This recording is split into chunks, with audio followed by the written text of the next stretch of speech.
Oh yeah, what's up, guys? How you guys doing? Hello, I'm gonna play my hello. quick intro. Then we're gonna get into everyone who's here. We're still waiting on for Kanal, so hopefully Kanal gonna jump on right after. All right, cool.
All right. What's up, guys? How you guys doing? Hey. Hello all, hello all. All right. Sawadika. Sawadika. All right, man. Welcome to the channel, guys. The stream, the podcast. It's your boy Trini for Vlog Tripping. Tonight we're gonna be discussing dating in Thailand, and I have my wonderful friends who I've all met within the last year, and we're gonna talk a lot about our experience that we had, just what we observed, what we went through, the good, the bad, to compare it to America, so forth. And I just want to start with everyone's introduction. So I'm gonna go first real quick. My name is Trini. I grew up in America most of my life. I'm from Trinidad. I stayed in primarily Pattaya in Thailand. I moved around a lot, Chiang Mai, Phuket, Bangkok, of course, for let's say about 8 months. Between the end of last year and like half of this year, I've been in Thailand the whole time. And I've traveled to 8 countries this year, and Thailand kind of jumped everything off. And my age group, I would say from, I'm in early 30s, you know what I mean? So I'm gonna take it over to Nisi's next. So like I said, brief intro, your travel experience, your age bracket, and how long you've been in Thailand. My name is Nisi. I'm a proud 47-year-old. I've been in Phuket since January of 2022. I travel to a different country every month, just trying to explore and see the world.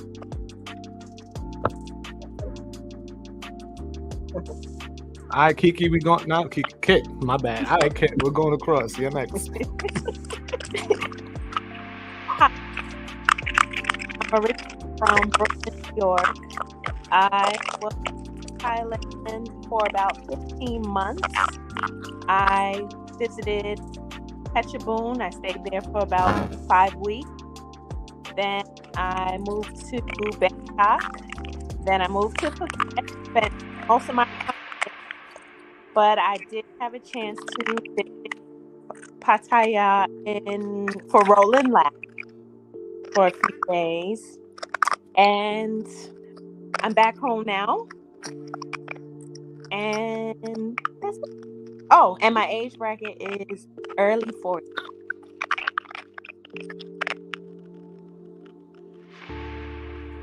That's it. Yeah, Kit, you got a little technical difficulty, so we might have you do that again a little bit later. So just check your mic for us. Oh, Say it again. my I hear static. Yeah. Kanal, you got to come back also. Your mic. Seems like it wanted to jump in that first 30 minutes. It's not her because she's on and I can still hear it. So who's I'm hearing now? All right, you got a rocky start going on. All right, so now you go ahead, give it a shot. Okay. My name is Chanel. I have been in Thailand for 9 months now. I started traveling the world last year. I've been to 3 countries. I toured Spain for a couple of months, and then I came to Phuket. I am 28. My birthday is next week. All right. I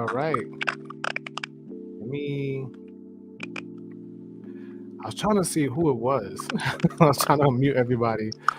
Kanal, give it a try. Kanal, do me a favor, mute your mic for a minute too. Yeah, it was Chanel's mic, I think. Nisi, what you think? It's Chanel. Yeah, Chanel, you gotta fix your mic for us. Kanal, Black Man Travels, you there?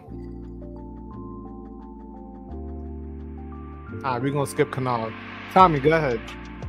Hey, my name is Tommy, 43 years old. Started traveling in 2009.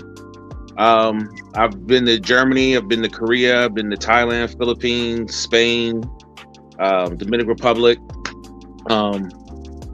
I spent the last year in Pattaya, Thailand. I opened up a business there. And I also got married a couple months before I left. And currently, right now, I'm in Memphis and plan to return back to Pattaya the first week of December.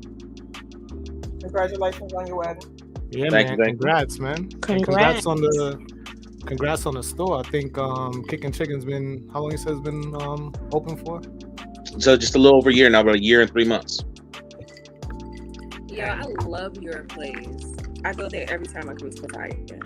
Oh, thank you. I really appreciate it. It was a kind of a risky venture, you know what I mean? To kind of think about selling soul food in Thailand. It's kind of like, is that really going to work, you know?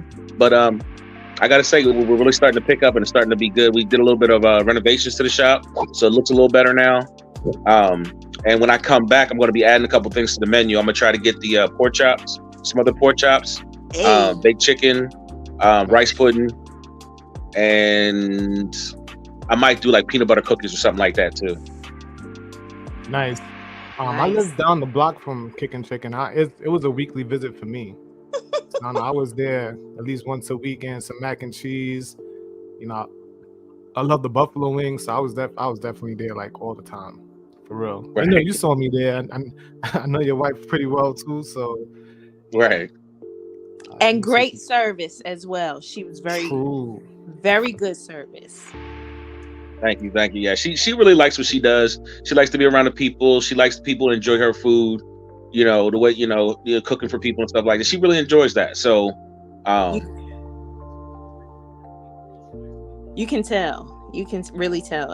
I really liked my visit there, and the food was really good. I appreciate it. Yeah, I got some of Grandma's recipes, like I said. So when I come back, I'm gonna have a couple more in the pocket. So I'm gonna add to that menu. Nice. Black Man Travels, you there? Hey, what's going on, man? Sorry about that. I was experiencing some audio issues, man. How you doing? Doing all right, man. How you doing, fam? Doing all right, man. It's past my bedtime, man. I'm supposed to be getting ready to go to bed soon. So, Come on, hang with us, man. Let's do this. yeah. I got 1 hour to give, man. But I got to get up at 5. So I got you. All right. So do your brief intro, travel experience, your age bracket, and how long did you visit Thailand for? all right. My name's Kanal, better known as Black Man Travels. I've been traveling for the past 20 years. Been to over 40 countries. I'm a travel blogger, photographer, hobby-wise, not professional, but as a hobby. By trade, I'm a consultant, marketing consulting, digital marketing space. And my age, I'm 45, so not afraid to tell my age. Hey. Yeah. You're among good company. You're among peers, man. Oh, okay. But definitely it's a pleasure to be part of the panel. I actually met Trini in Thailand. So it was a great experience. And for Thailand, I was there for about 21 days and I visited 5 cities. So I did Bangkok, Chiang Mai, Chiang Rai, Phuket, back to Bangkok, then Pattaya, then back to Bangkok. All right. So everyone got their introductions out? Yeah. All right. So I'm going to start. I'm going to explain how all these people intimately kind of know each other and how I know all you guys. So I think I should probably start with Nisi first because I met Nisi while dating her friend in Thailand, and I was using I'm not gonna say the app name because they ain't coming me no check, but I was using one of the dating apps, and I met up with Nisi's friend. Let's say Kay, what I mean. Shout out to Kay if she's watching, and I ended up meeting her there. So Nisi, you want to take it from there or? No, I'll let you keep on. So, and this is how I'm gonna tie it in to how I met Black Man's Travel. So Black Man's Travel, we've always been on friends on Facebook, and he just happened to be in Bangkok the time me and Kay was in Bangkok. So he actually lost all his, I wouldn't say lost, he got separated from his bag. So all he had was a clothes on his back.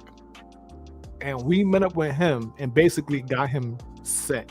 Took him shopping, went to MBK, went to Platinum, got him fitted from head to toe, literally from boxers to socks. He had nothing but the clothes on his back, and Kay was with me. So Kanal knows you via Kay. Kiki. Okay. Boy, I was calling her Kay. You calling her Kukin. All right, cool. And how I know Tommy was, I think when I was going to my apartment, the cab dropped me to Tommy's place first because I said I wanted some food before I get into my apartment. So Tommy's shop, Kickin' Chicken, is literally a 5-minute walk from where I stayed. I think like maybe 5 to 10 minutes to the beach. Right? So I met him before I even checked in my apartment. Oh. First person I met touching down in time, met him, and another gentleman was there, and we was just kicking it, talking, and tell me what he knew about Pattaya and, getting me situated as well. And this is how Kanal gets factored into that too, because Kanal, that night, we went to 808 and we had that table. Guess whose table it was? Tommy's. It was Tommy's wife's table, and Tommy was there. So Kanal, you met Tommy and don't even know it. Oh. Yeah. I've met a lot of people because of the shop. I met so many people. I've hung out with so many people. I've went out with drinks for so many people, coming to the restaurant and different things and different events like that. Yeah. I'm pretty sure we met before. Right. And I'm going to go later how Chanel ties into this and how Kit ties into this, but I just want to establish that early. All right. I missed all of that. So you don't have to watch that. We all know each other, but I didn't talk about you yet. You're a little special. We're gonna put you to the side, but we're gonna explain that one. All right, cool. So Nisi, we're gonna start with you. What was your observation of the dating market in Thailand? What you've seen, couples, your observation in general. Okay, so I'm gonna give a little background. So I was married for 25 years, and so I was stepping into this dating scene as a teenager, pretty much. I did not know what I was doing. And so my friend set me up on the apps. And so that's how I was meeting people. And I have to say that the most people that was after me were not Black men. I never got a message from any Black man. And so I was like, okay, this is different. So so mostly all the men were Caucasian. And anytime I would see a Black man on the streets of Phuket or Bangkok or any, they wouldn't even look my way. And then friends sort of said, okay, most of them are not here for you. And I was like, oh, okay, that's fine. And so with the dating apps, you don't know what you're getting. You know, there's frogs and some prints. Yeah. I'm just saying, it's no different here than I feel that I heard from my friends in the U.S. And men are men. I hate to say it, but it doesn't matter what their race are. A man's going to be a man. So you have to just take it the way that you have to take it. So now I just play their game. Oh. Right. We're gonna get back to that later. I gotta know what game that you playing over there. I'm a pro now. Okay. Oh, wow. Wait, so You're hold a up. pro. You went from teenager to now you're a pro in a matter of what? How many months? What, about 15 months? Yeah.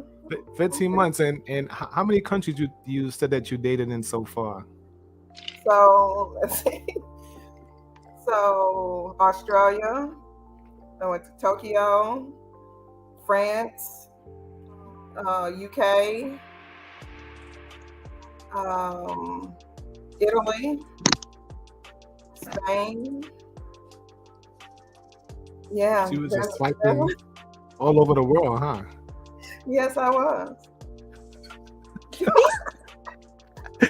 I'm gonna throw it to Kanal. Kanal, you were here a short amount of time, but I think you maximized on your visit.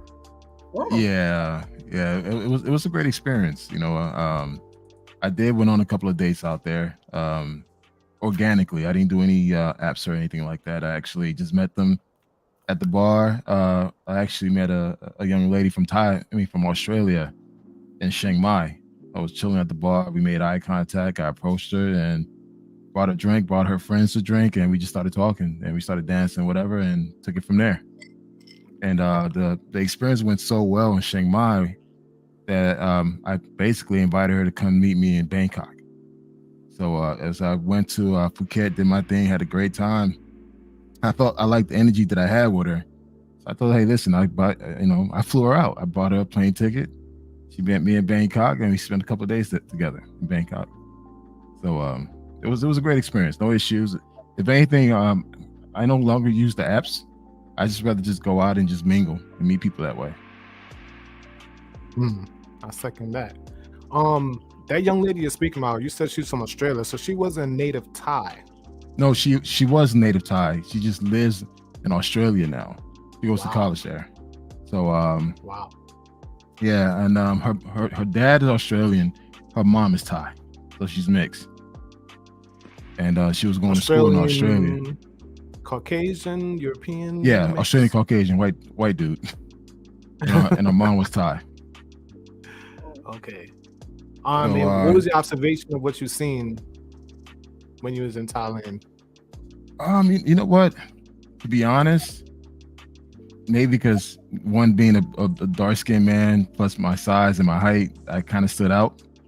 I didn't really have any pushback, to be honest. Everywhere I went, people were curious, especially when I went to Chiang Mai area, because you don't really see any black folks out there.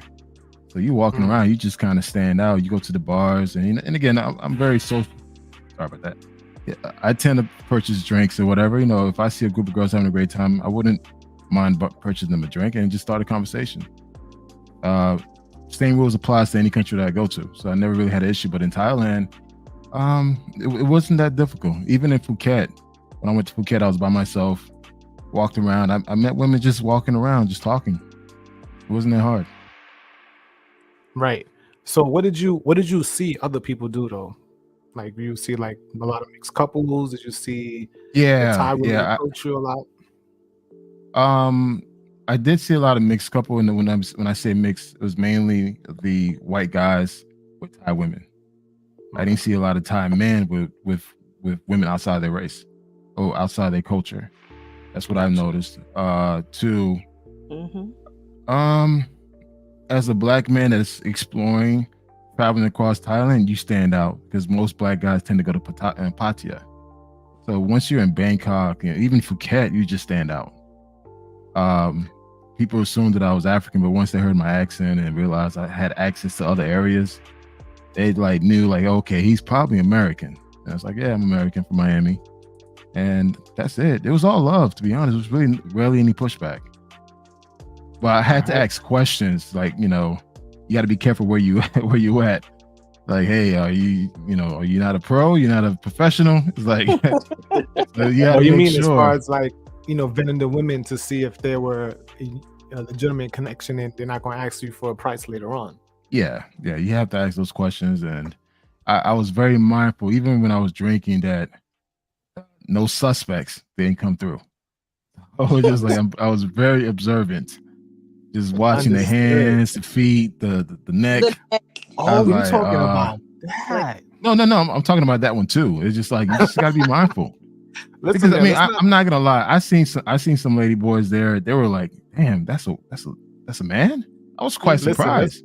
Let's not talk in code, man. Listen, they're very open in Thailand. You know? Yeah. Okay, so I yes, I did see them, but again, they were very respectful. No one didn't aggressively come and grab me or try to talk to me. They kind of keep their distance. But I was quite surprised how a good percentage of them could pull that off. And if you're a guy that had a few drinks, be careful, man. Be careful. So it was a great experience. But I had a thing for more of the dark skin Thais. So when I was in Phuket, I was just amazed by the natural beauty of the dark skin Thais when I was in Phuket. Chiang Rai tend to be more of the whiter Chinese looking Thais. More like white skin. So definitely a misconception I want to put out there is that you're in Thailand, you're there to see lady boys and things like that. Listen, lady boys stay in their lane. I mean, if you want Thailand, you can make it whatever you want. If you want to get into that, you can get into that, but no one's gonna force it down your throat. So if you don't want to mess with lady boys, they ain't gonna mess with you. If you're over there smiling and flirting with them, then who want to add to that? Go ahead. I'll even jump in and say that I've actually seen one let them know. I'm a lady boy. Like, they don't play that slick stuff. Like, they're not trying to trick you. They let you know, like, this is what it is. It's funny. I was on Walking Street in Phuket. And I'm just standing there, just minding my business, drinking, whatever. And this woman started talking to me. So I'm talking back, whatever, just being cordial. And it's like, I kind of glancingly looked at her, but I didn't really pay attention to her until I turned around and just actually focused on her. It was a lady boy. But, she was respectful and I was respectful. Like, listen, I'm not interested. And that's it. Kept it moving. And that's the thing, guys. If you're going to go there, just keep that open mind and don't be disrespectful. Don't have anyone lose face. If that's not your cup of tea, just be kindly, decline and walk away. And that's it. So I would say there is a culture shock. I'm gonna go into a little bit later, but there is a culture shock when you land in Thailand and you may not be accustomed when you see something like that for the first time. Kit, I'm gonna push it to you. We're getting a little feedback. You can push it. Yeah, you can push it my way, but I hear the audio might be. Yeah, go ahead. A little bit. Yeah. Am I clear? Yeah. You might have to come back in. I'm gonna go to Chanel. Go ahead, Chanel. You're on mute. Yeah, there you go. You're on mute. So, your observations. What did you see about the dating market? Your thoughts. Go ahead. So, kind of to piggyback off what Nishi said, In my experience, like the Thai dudes, they don't approach you. They're very timid here, in my opinion. I don't really go out a lot. So even when I see like Black guys here, they're still not, they'll like look, but nobody really approaches you, you know? So I'd be on my own lane. I see like a lot of the Thai people or the Thai men stick with Thai women most of the times. And a lot of the Thai women are with like older white dudes. So it's a little tough out here. I've been on some dating sites. Trash. I don't do that no more. I've been on a few dates. They were just dinner though. Like nothing led to anything. It was just getting to know a different person. That's about it. All right. And Tommy. My dating experience in Thailand has been pretty good. I had a nice relationship with another young lady before I had met my wife. She was very submissive. She was very feminine, stuff like that. And it ended because I didn't understand the culture. There was some things that she was doing that I looked at as suspicious. But later, as I learned more about the culture, I learned that's kind of more of a normal thing. So kind of because of some of my damage and some of my bad experiences in the US, I kind of brought that trauma with me and actually kind of lost a really good woman because I'm reading the whole situation wrong.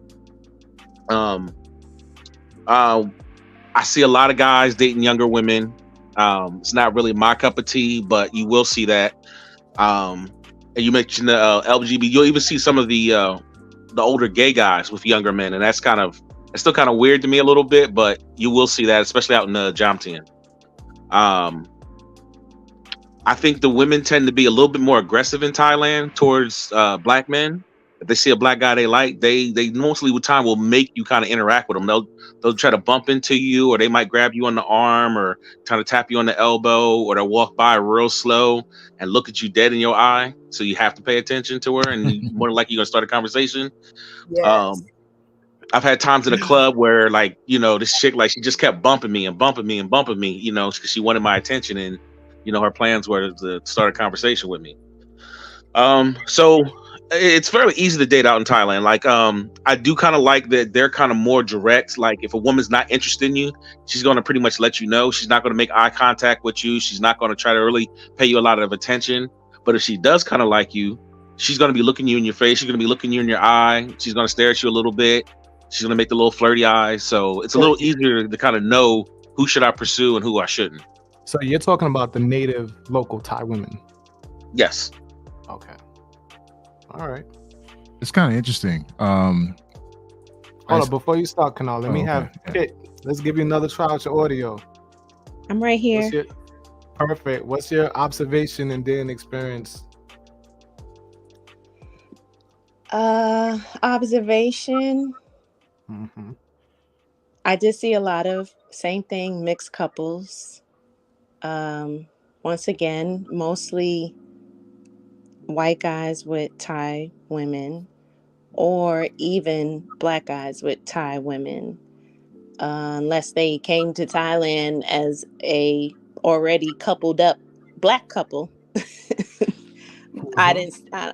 I wouldn't know if they just met each other there or not. I actually stayed in Thailand to not date. I don't think I'm ready for Thai men. And I don't think Thai men are ready for us. Amen. Come on. Say it with your chest, kid. What you saying? Don't speak in code. I'm just saying. Let's just say us Black women are used to a certain physical attributes. They just ain't got it. They're not packaged. And I don't think we ready for that. And not only that, another thing that I did notice were that the women there were the hustlers. a lot of the times. So when you're looking, and I'll say the women were mostly like the hustlers. They were out there, and I saw a lot of Thai men like kind of kick back, like they weren't the ones like really working like that or whatever. But what I did notice was it was like bizarro land, I guess you might say, because when you're in New York, when you're in the States, sometimes, you know, it's the men that are pulling you on the street. They're kind of like, hey, you know, what's your name, blah blah blah. But when it comes to Thailand, it's actually the women that are pulling the men in that situation. So I kind of had some peace with that because I didn't want to be bothered in any kind of way. I was actually there for a reason, and I just didn't want any type of dating or any types of those distractions. And I felt very unbothered, you know, walking in the street. And, you know, they're very respectful people. I can say that. They're not like your average Brooklyn crew on the corner or something to that effect. Out to Brooklyn, man. Right. But that was actually a plus for me. I actually saw it. I told you I saw before I traveled to Thailand, I saw a YouTube on dating in Thailand, and already the woman, and these were also Black people that were there, and the woman said that, you know, dating in Thailand is not the place. So once I actually got there and I saw it, I was like, okay, yeah, I could chill here and get done what I need to get done, and I don't have any distractions from any type of dating scene, because that's not what I went there for. So did I meet people? Yes. Did I have, you know, enjoy myself with, you know, guys or whatever, like for like, let's say we hung out at the club. Yeah, you hang out at the club, you go home, you know, that's the ends of that. But that wasn't, and I don't do dating apps. I just don't. I just like meeting people the old fashioned way. And I just don't trust dating apps. You never know who's on the other side of that picture for real, to me. So I just never really did it before I left to Thailand, while I was in Thailand, when I came back. It just never has been my thing. All right. But we're going to get back to you because you do have a dating experience to share. All right. I don't know why he's saying it like that. We're going to share it. Black Man Travels. You're about to say something before I lay you. Yeah. One thing I noticed during my time in Thailand is that I had more white women approach me. I had more white women interact with me, which somehow create some type of it drew the Thai women attention whenever a white woman spoke to me. It was just weird. It was just like I guess they wanted to get some type of approval, like I was okay, whatever, because whenever I went out, you know, a white woman will come and talk to me at a bar or whatever. Then next, you know, after, you know, once we're done having that conversation, a Thai chick will come and try to talk to me.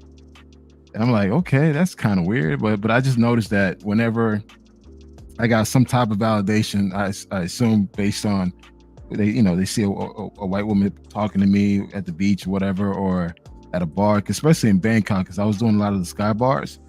And I noticed that whenever I spoke to a foreigner, then instantly a Thai woman will follow up. So that was just kind of weird. But hey, you know, I talk to anybody. I didn't care. No, they was just waiting on their time. So that's what they were doing. Believe me, they was watching the whole time. So no. Yo, let me tell y'all something, man. Fellas, as a Black man, my experience dating in Thailand is it's your choice, bro. You get the best pick. You have more options that you do have in the States. And I'm gonna bring up something that me and Kanal had happen to us where we were in Club 808, right? Yeah. First of all, I'm not interested in Thai women. Just making that clear. That's not my cup of tea.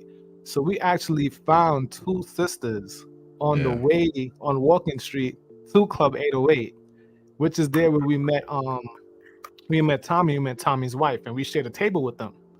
So we're there chilling at the table with these two sisters, and no lie to you, these Thai girls bumped me right in front of her, mad hard. And they would just stand there right over Kanal's shoulder, like if they part of the group, and they would just look at you dead in your face. Yeah. Yeah. That's what I was talking about earlier. Yeah, they make it extremely obvious. They Yes. make it extremely obvious.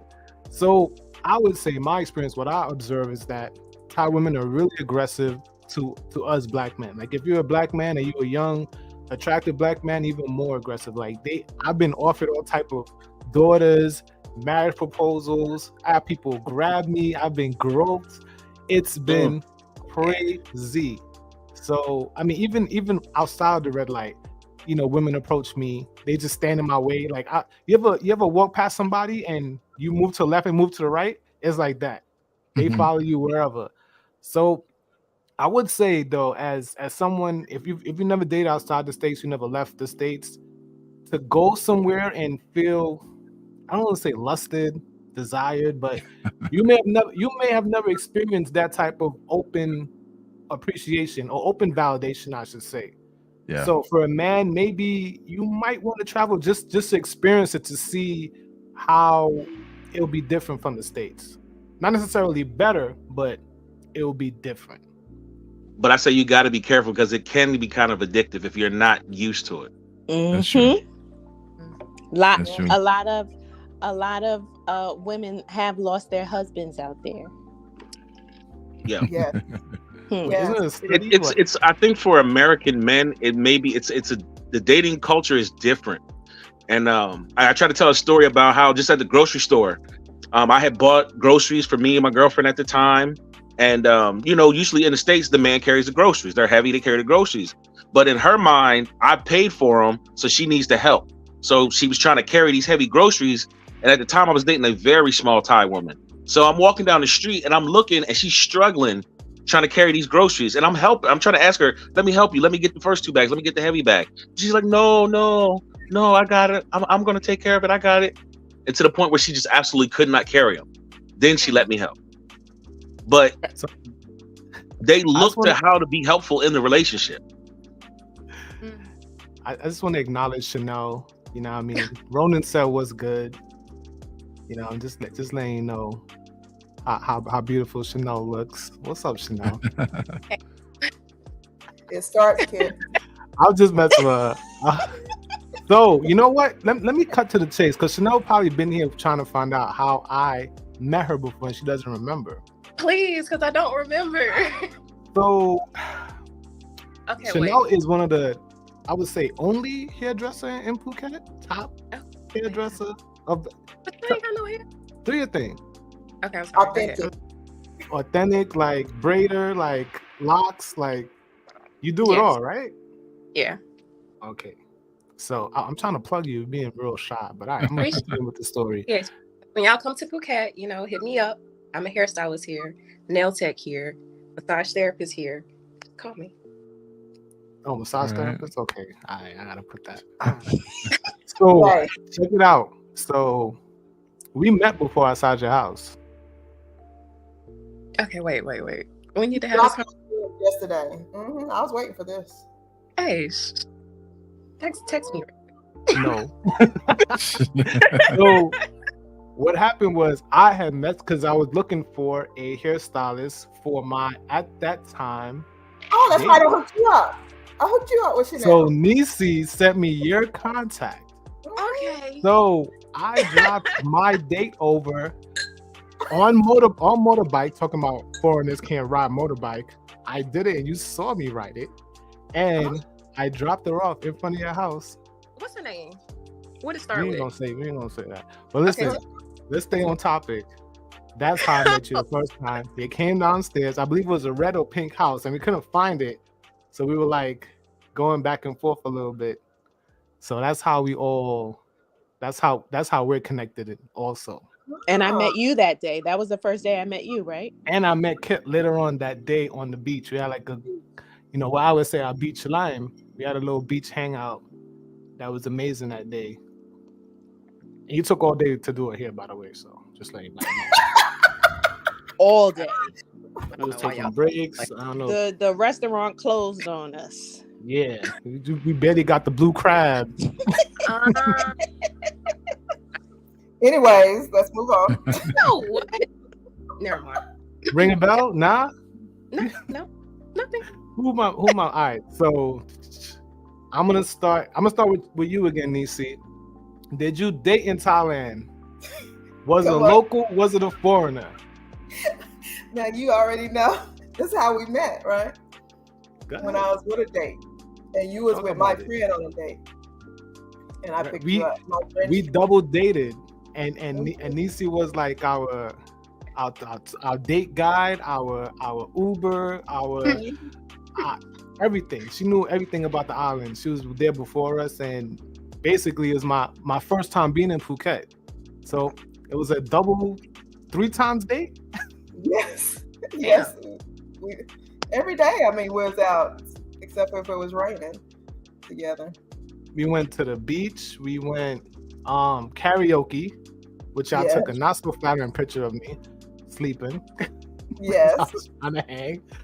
We did miniature golf, which I didn't know I liked until now. Yes. It was fun. So yeah, I had some dating experiences. Well, one long term, which was my Frenchie. Frenchie could swim like a damn fish, though. I was doing handstands and shit. He loves the water. So that was 5 months of me with him, and that's why I say, men gonna be men no matter what their skin tone looks like. So, but right now, like, I'm not on apps. Most of the time I'm meeting people, unless I'm traveling to a different country.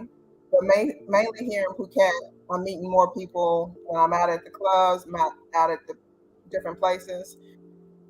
Men will easily approach me here, which I thought was weird. I just didn't think that would happen. And so right now, I'm not in the space where I want to date. I just want to be like, hey, do you want to go to dinner tonight? Hey, how about you? I just have my picks for the days of the week. Now. Okay. All right. Those are not dates. You got a white boy on those her are roster. Okay, feeding you pasta. Which I do have a nice Italian that's taking me to the hot springs tomorrow. Hot Springs tomorrow, and where? Phuket? Where you at? It's up north, somewhere outside of the island. Wow. Kanal, did you date in Thailand? Was it a local, foreigner? I know you touched on it a little bit, but I want you to touch on you going to that beach club also. Yeah, I dated a local and I dated a foreigner. Well, an ex-foreigner. She's from Thailand, but she lives in Australia. Yeah, so I dated her and I dated another Thai. It was cool, man. Like I said, it was just like real chill, laid back, no pressure. I kind of like the fact that it was just very easy flowing conversation. Dates were super cheap. They're definitely taking me to places that most tourists don't go to across Thailand. Overall, it was a great experience, man. It was a great experience. Like, even one of them that I felt like, I wanted to see her again, that I flew her out to Bangkok from Chiang Mai to spend a couple of days with me. Do you fly out girls in the States? I think people want to know. Yeah, Yes, I have flown women across the state, across the country. Yeah, I've done it. There's nothing wrong with that. I'm not against it. I also want to talk about the photo that you sent me of you on the beach. Look like a private beach eating lobster. What's your date? I don't even remember. Damn. How long were you in Thailand again? 2 weeks?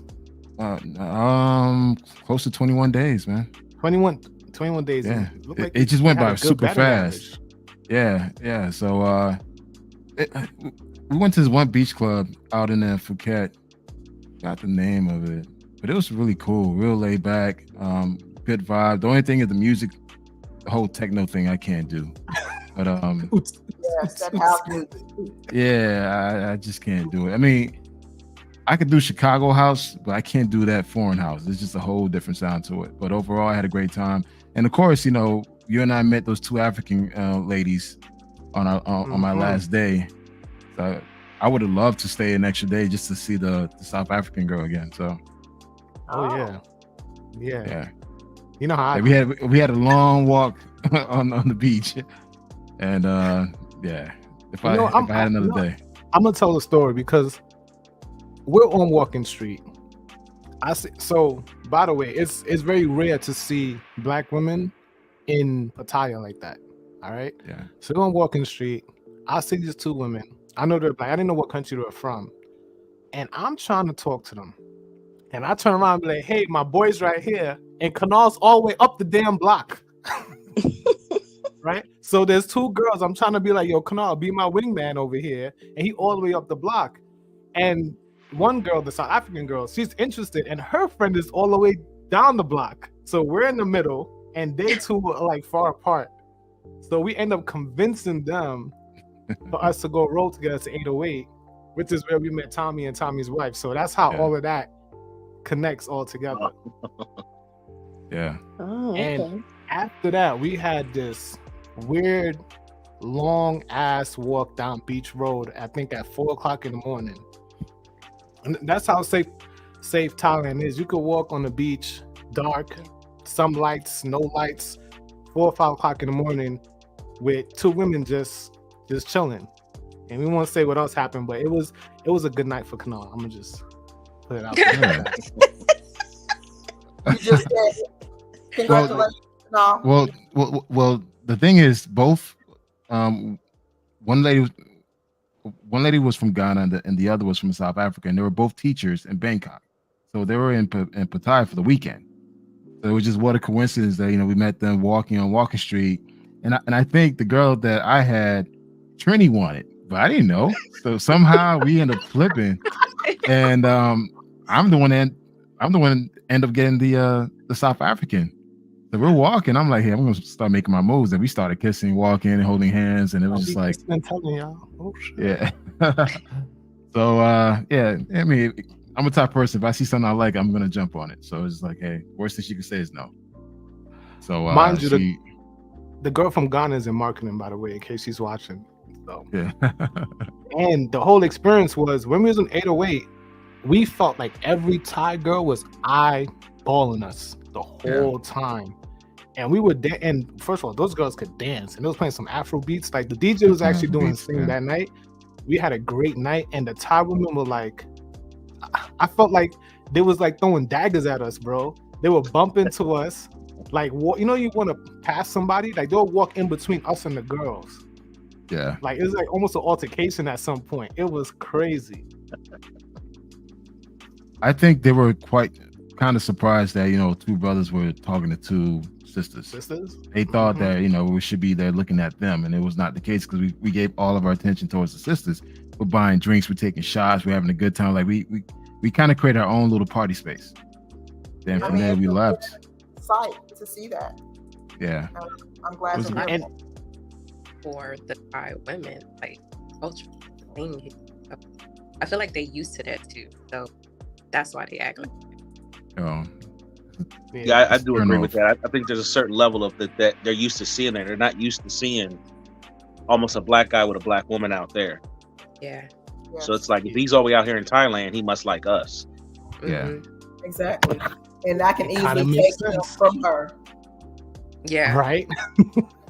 I was actually at a club, and an African guy started talking to me, and then he all of a sudden started getting in an argument with this Thai girl, and it was basically because he left her to talk to me.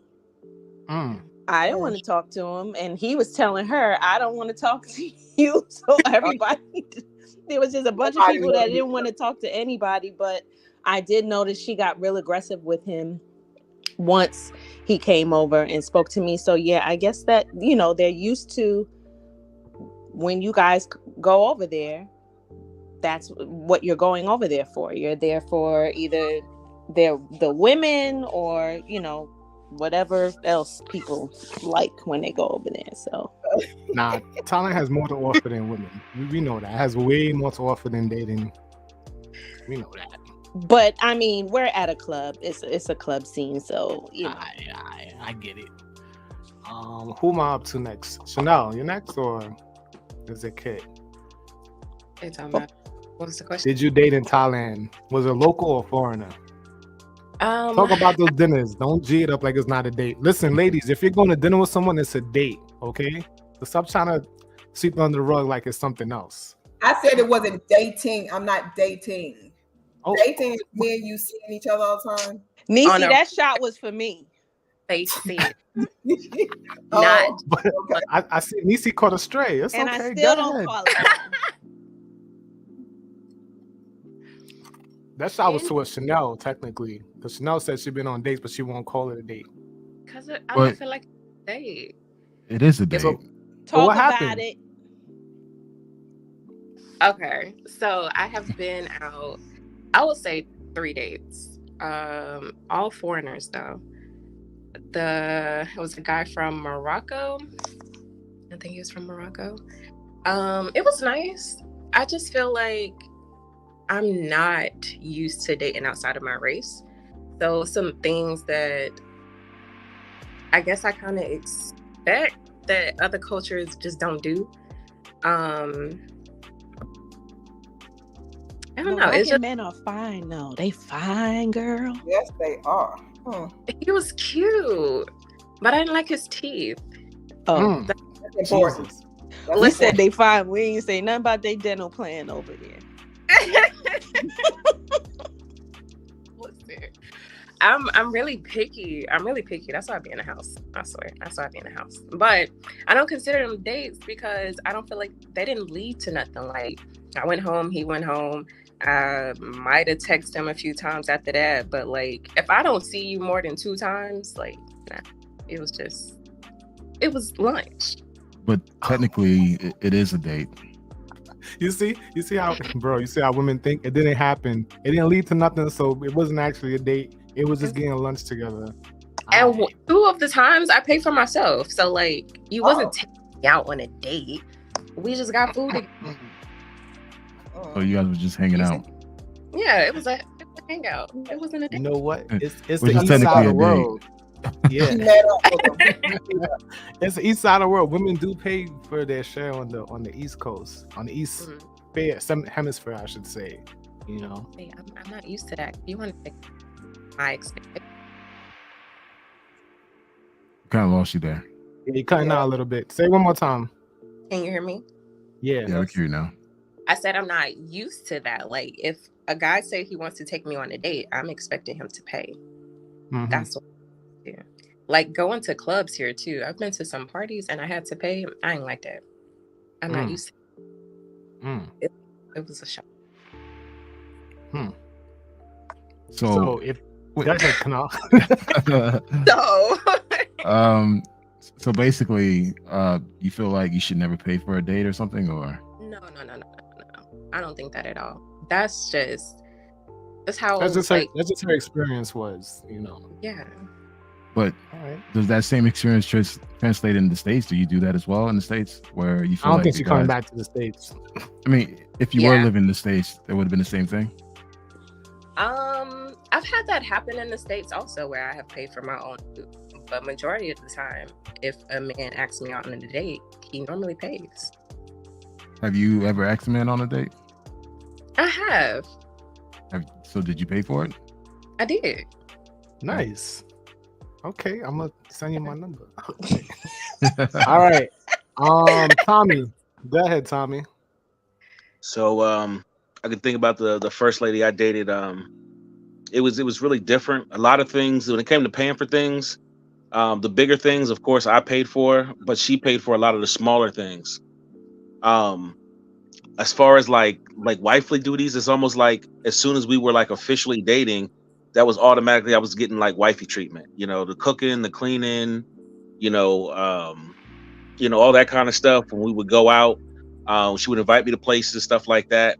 Like I said, if it was something that was cheap and inexpensive, she would pay for it. If it was bigger, then I would pay for it. on the weekends and stuff like that when she was off of work. She would plan trips, so she would take a day off and we would go on extended trips. I would give her money, she would rent a car, and then a lot of times with the extra money, I noticed, and remember I was telling you that there's certain things that I just didn't understand culturally. So a lot of times I would give her money, she wouldn't give me the change, but then she would use the change to pay for like dinner or something like that, for both of us. So it's just different getting that kind of wifely treatment up front. Massages while you're watching TV. As soon as she would come home, she would start cooking and cleaning. Even if I'm just playing video games, I'm just hanging out watching a movie or whatever. Sometimes I would feel like guilty, but then I was like, this is a different culture. Maybe it's a different understanding. Even things I noticed, like even just like leaving the toilet seat up, like that's not something that's even a thing for them. If I leave the toilet seat up, I leave the toilet seat up, So I've never had her say like, "Hey, put the toilet seat down." I know it's a little thing, but it's just something like I noticed is like kind of different culturally. Mm-hmm. It's the nuances. Okay. One thing I noticed just traveling and dating overseas, women, they make it obvious that they're interested in you. Like there's no in the window. It's like they give you all the cues for you to pick up and just make a move. And even in Thailand, I noticed that just walking around, they will look at you in the eye, smile. You rarely get that in the States. There's no mixed signals. There's no mixed signal. It's like they know, it's like, they make it obvious, but also they make it comfortable for you to just approach them and have small talk. And that's something I've noticed. And in Thailand, it was just, I was amazed how they just come up, smile, talk to you, and actually, good open-ended questions, man. And it's just like, damn, is that easy? But the thing is, it's not just Thailand. It's like a lot of countries across the world. The approach is a lot different. I think we're used to doing the mating dance and the gamesmanship, and you gotta do this, the rules and stuff like that. And I realized in my travels too that those rules don't apply. Doesn't. Mm-hmm. And one thing I noticed too as well, and before I let go, similar to how I met the lady in Chiang Mai, the Australian, I felt confident enough to say, hey, listen, I like the vibe that we had. I want to see you again. And basically I went to Phuket, met her, I convinced her, hey, just come to Bangkok. I'll pay for your ticket. If you feel uncomfortable, I'll put you in a different hotel room. And I was quite surprised. She accepted. It's like, yeah, I want to see you again as well. And she came and met me in Bangkok. And she actually made my Bangkok trip a lot better, because the first time around, of course, I lost my luggage and everything else. I had to buy these small tighty whities and tight clothes because nothing could have fit me. But besides that, it was a great time. Yo, I just want to say, nothing runs true to size when you're shopping in Bangkok. So if they say extra large, get double XL. If they say double XL, get triple XL. You got to size up no matter what. Yeah. Kit, I'm coming to you, and I want you to tell me, your one dating experience that you had. So, this was not a date. Here we go. This was not a date. So I was staying in this condo building, and there was someone, I think I was throwing my garbage out. There was someone who was waiting for the elevator while I was throwing my garbage out. And he approached me, and I was just like, no, I'm not interested, and kept it moving. But the longer I lived there, the more you see the same people over and over again. So every time I saw him, he would continue to like approach me. And then one day he's like, oh, I'll take you out and we can go to this cafe and this and that. And I was like, you know what? He's not going to leave me alone. Let me just go ahead. And I said, I haven't seen anyone. I haven't gone on a date over here. That's not what I came here for. But let me just go and see what it's about. He was not Thai. He was Russian. And he, when I first came to Thailand, I went to Phetchabun for 5 weeks to a Muay Thai gym. So I found out that he actually was a boxing coach at one of the gyms in Phuket. So I'm like, all right, cool. So we make plans, and he's like, all right, meet me downstairs. I meet him. We leave. We go to Patong Beach. We're sitting on the beach. I order a coconut, to drink coconut water. I order a coconut. We're sitting there. We're talking. And nothing. We didn't go to a cafe. We did not have dinner. So that does not qualify as a date. Okay. Because you said dinner qualified. And then we left and we went back to the building because that's where we both stay. Getting off the elevator, because we happen to live on the same floor, but we're on two different wings. So I have to go right and he has to go left. So I'm like, all right, good night. And he's like, where are you going? Like, I'm going to my apartment. And he's like, no, you don't want to come and lay down? No, I don't want to come and lay down. I'm going home. And he's like, what's wrong? You don't want to have the sex? The sex? He said, you don't want to have the sex? What? And I said, are you... Oh, sorry. And you said... I'm sorry. I used a few choice words. And then I took myself back to the room and I said, all right, I was right about not needing to date out here. I was right about that. Whoa. So I think part of that comes from, like, when dating. One thing I noticed in Thailand, like, if she likes you, she likes you. Like, you have a real good chance of getting it after the first date. Well, and that's what I thought. Because one, let's be very clear. He was a very handsome white guy. It wasn't just some, dude that just, talked me down. Like, he was handsome. He was built. If that was the case, okay. But I felt like it's happened so many times to him for him to even be comfortable enough to even say something like that. So how many times has that actually worked is the question, that he could just offer that. It's like, are you kidding me right now? I barely like you right now. We didn't even do anything that you said we were going to do. And now you went to the left. So then I just left dating alone completely. I have met people like in clubs and stuff, but I never take those things seriously because a lot of those people are traveling. So it's like, how'd you say it? I'm here for a good time, not a long time. Yeah. Kind of thing. And I just didn't want anything that was so fly by night. So I just didn't entertain it at all. I would hang out, we would be invited to sections and things like that. And we hang out, dance and drink and stuff like that. But as far as even exchanging information and whatnot, no, I didn't even bother. So that was the only thing that happened out there. And it completely turned me off to dating out there. So I'm going to count that as your best and worst date. Because it's the only date. All right, there we go. What you said, I'm glad we got you to agree it was a date, though. No, I mean, it was an outing, but it wasn't what he said it was going to be. You can't walk it we back went to now. the beach. We went to the beach for like I had coconuts. 45 Okay. minutes. Huh? Ice cream is the same thing. We can go get an ice cream date. You got a coconut date.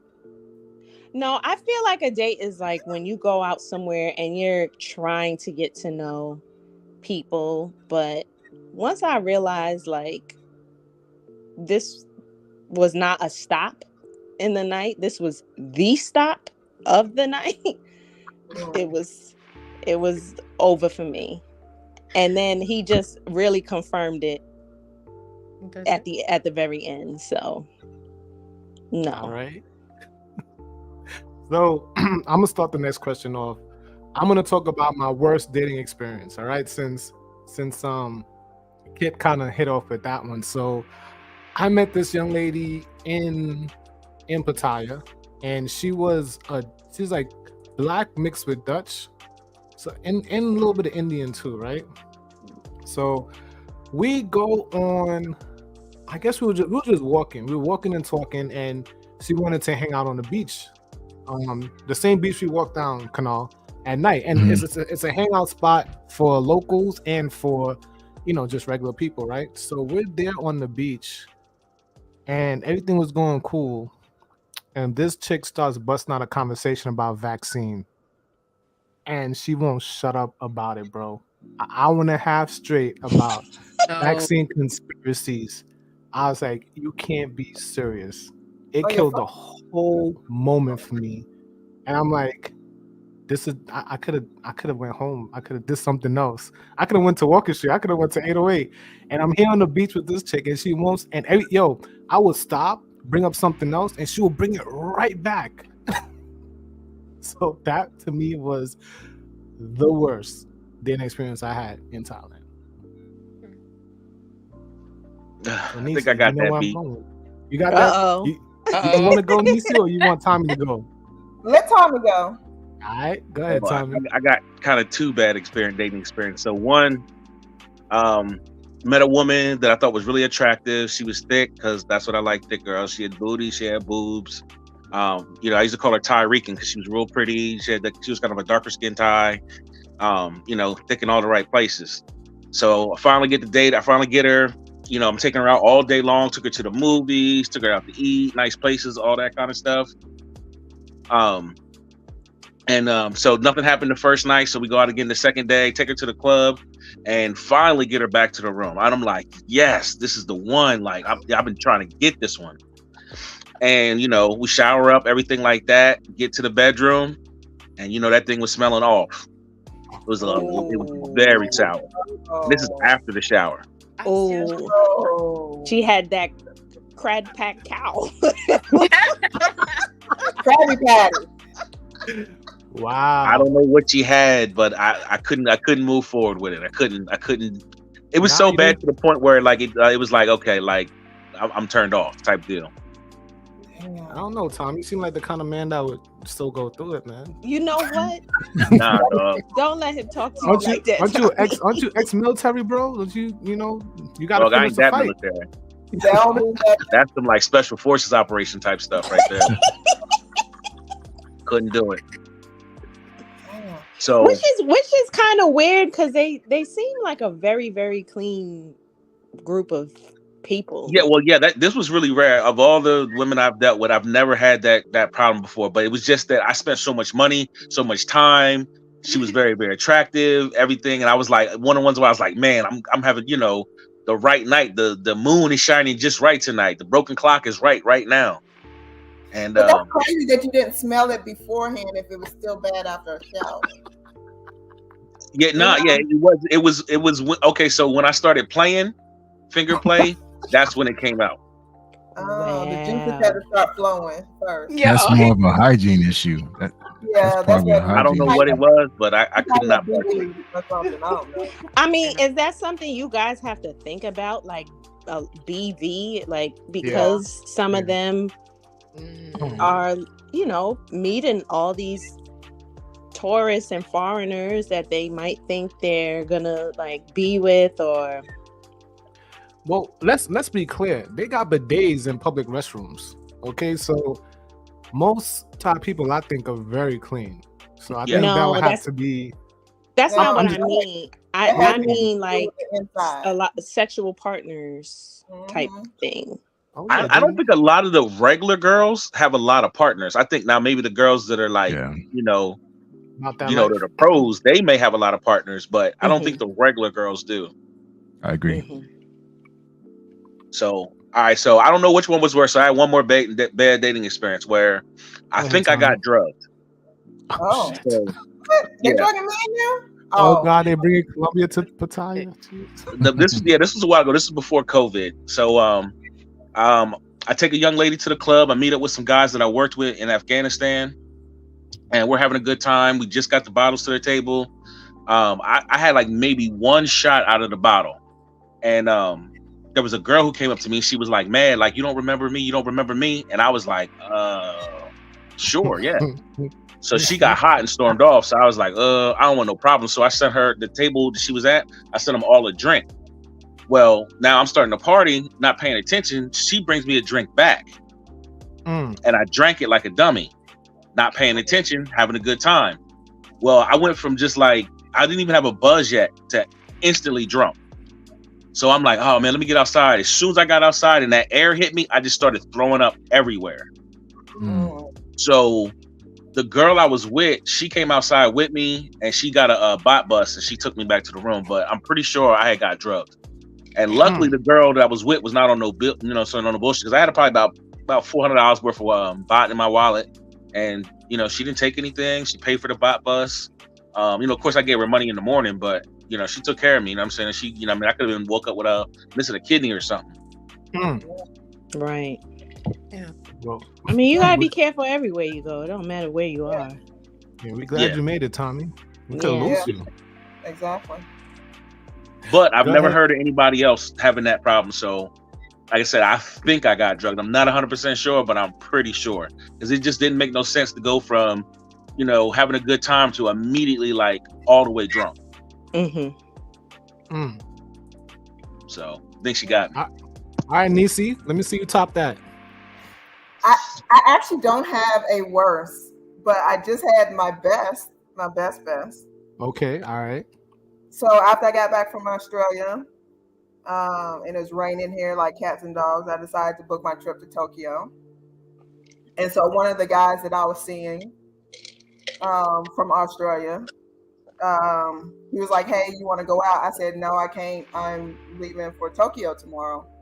He was like, oh, you want to Tokyo? I always wanted to go. How about I book a flight and go with you? I said, oh. No. I was like, why not? Because I travel solo all the time. So I was like, okay, it'd be nice to have someone. And so he booked and we went to Tokyo together. It was nice. But when we were coming back, so he paid for everything. I mean, I had the hotel, I paid for the hotel, everything. But when we came back, he was like, let me see your ticket. He was like, I'm going to go get us checked in. So we get back and he upgraded us to business. Nice.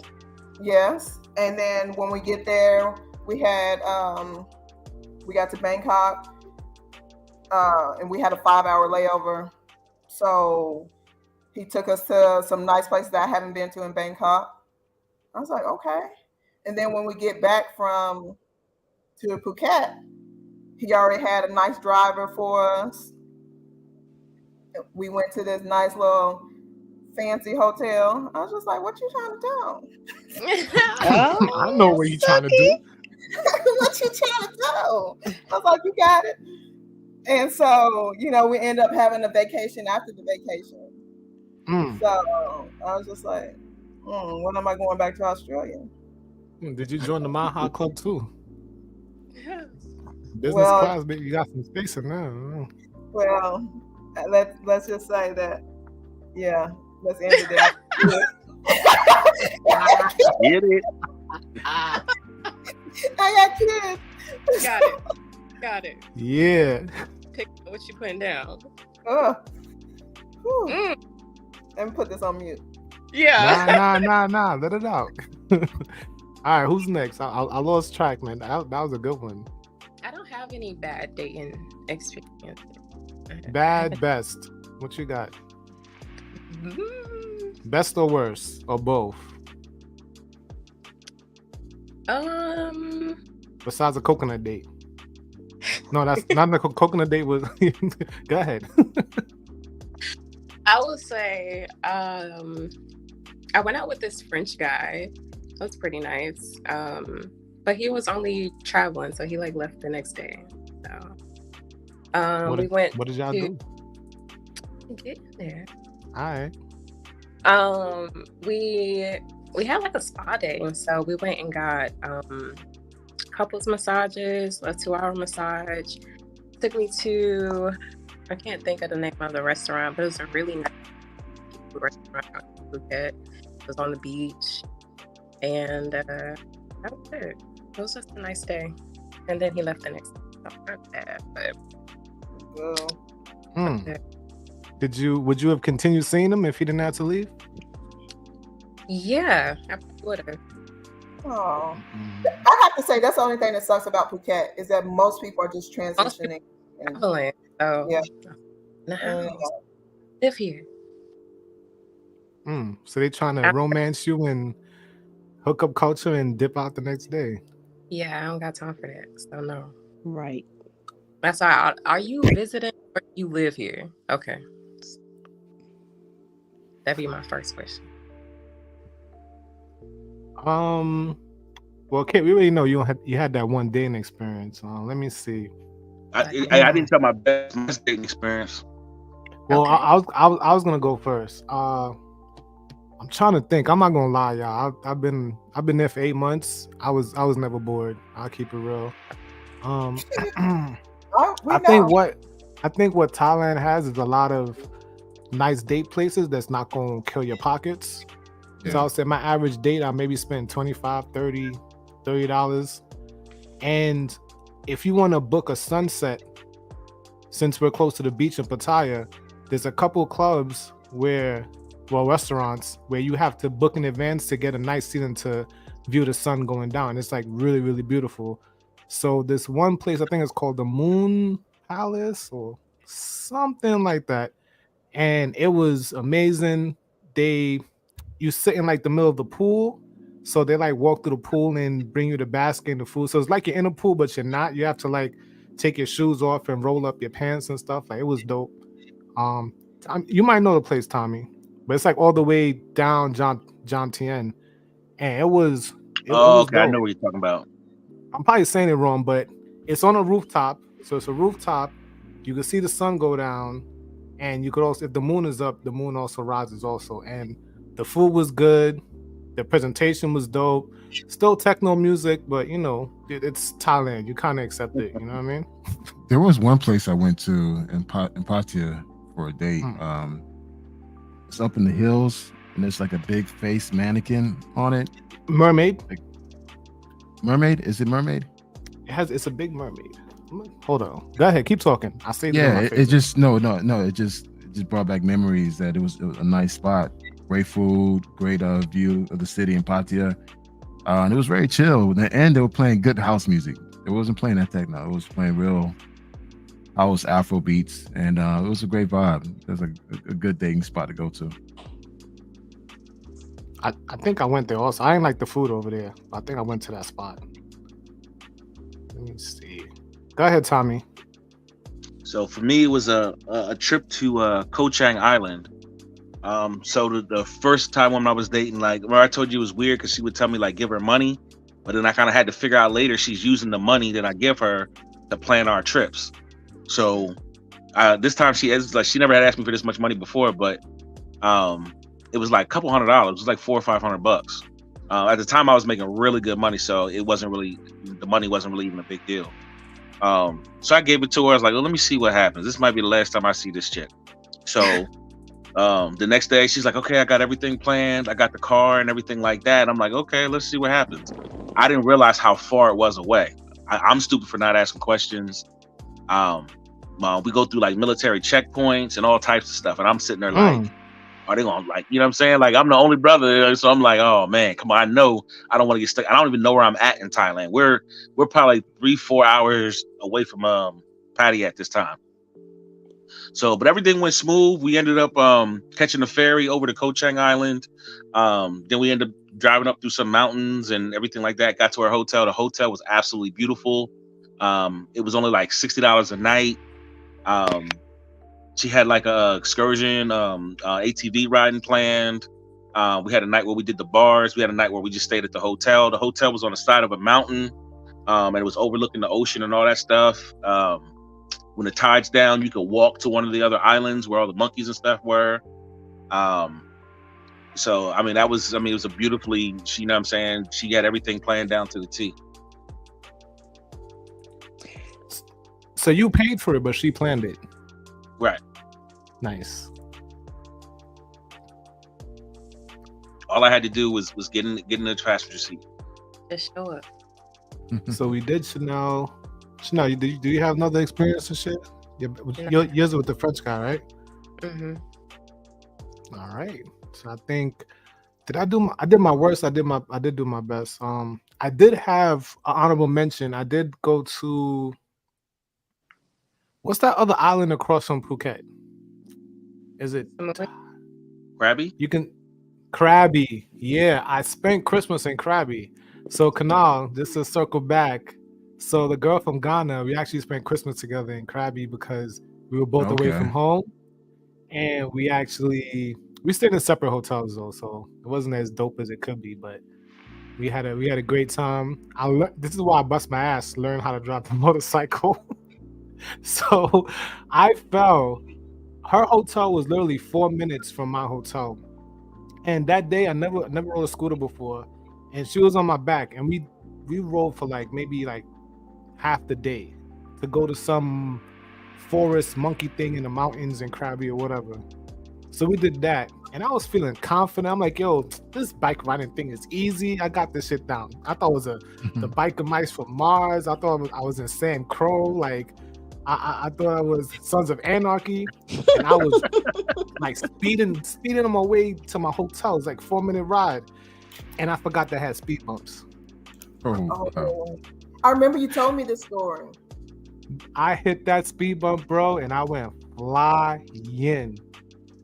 And my shoulder was jacked up for like since Christmas to maybe like I think March maybe, but it was jacked up, but it was, as I think of it now, it was good times. But bro, then I had to get back on that joint and still ride my ass back to the hotel all bloody and scraped up.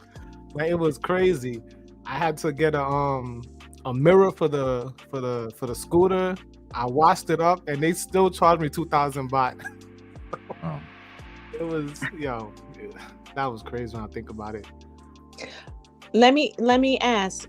When I was in that Facebook group, there were a lot of men in there warning other men about Thai women and be careful with who you give money to, because sometimes did anyone have that kind of experience? Nah, I didn't have No. that. Not me. I mean, I know why they tell you that, but nah.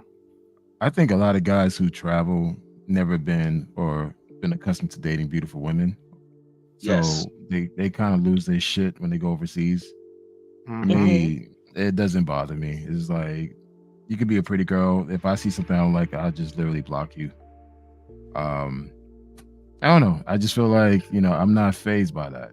I mean, I enjoy a woman's company, but if I sense any attitude, any bullshit, it's time for you to go home. That easy. I'm going to enjoy my trip. I'm going to enjoy my experience. I don't need you to be here with me. I want you to be here, but I don't need you to be here. And I travel alone, so it's what it is. But a lot of guys are not accustomed to actually doing that. So I think some of it, like I was speaking earlier about, if you haven't left the States and traveled, it's going to be a culture shock.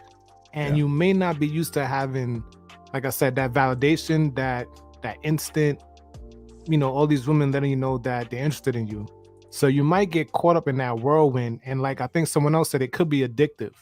Yep. So if they got you, it's easy for them to start extracting, bot Right. some USD, because to you on the low end, it may not seem that much. And then when you turn around, it starts to snowball into like, oh, I'm giving her a lot of money now. You know what I mean? So I didn't have that issue, but I didn't date local women anyway. But I saw it. I ain't gonna hold you. Like, I could see, you see a lot of these European men, you see the Thai girls waiting at the ATM. You know what I mean? And helping them punch in the number. And, the money goes from the ATM straight to her hand. So I did observe that. I've actually observed the opposite. I've observed white women helping out Thai men. I have seen that, and like already like planning to come back, and or I could help him with this. Like, I've literally had that conversation with someone, and I'm just listening to her like, okay. Like, all right, if that's what you want to do. But I have actually witnessed that it happened the other way around as well. Wow. But I mean, Yeah, this is there's a lot of the my Buffalo is 6 stories. I need money for this, or can I get to the hospital? Or I had an accident. And then they show you some picture of a leg at the hospital or something. It happens, but I mean, any guy with some sense knows just what I'm saying, just stop talking to her. Mm-hmm. Because a lot of guys don't think about too that these girls know that you're only there temporary.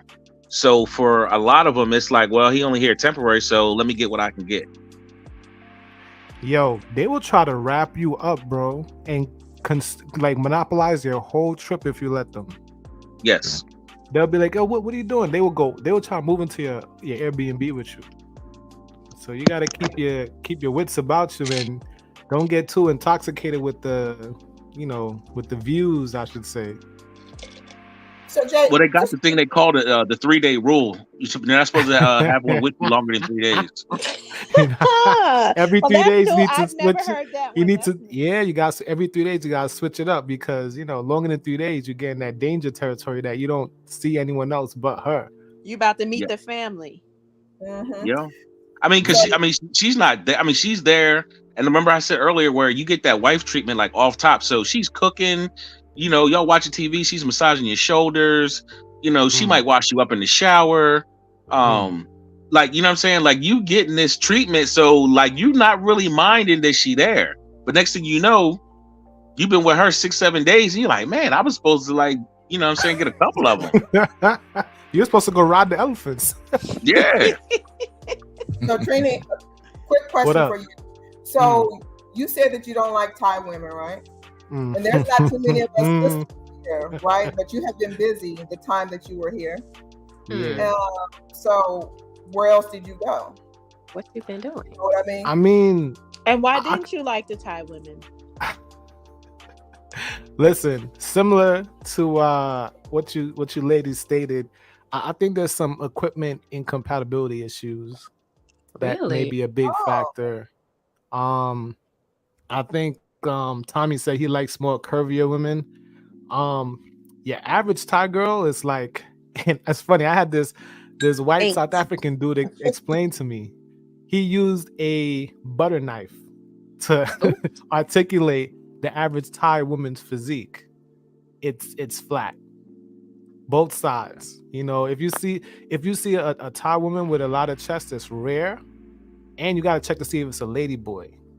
Because a lot of us, when we get to Thailand, we've never seen a lady boy before, maybe a lady boy like that. You automatically see that this person is curvy, right? They're curvy, they got hips, they got chest, and you're like, at first you don't know what you're looking at, so you're a little confused, so you keep staring because you're trying to, I think your brain's trying to put together what you're seeing, but it's a lady boy, and the lady boys are more curvy than your regular Thai woman. So that's also like, and that's a dead giveaway. So yeah, you weren't physically attracted to them?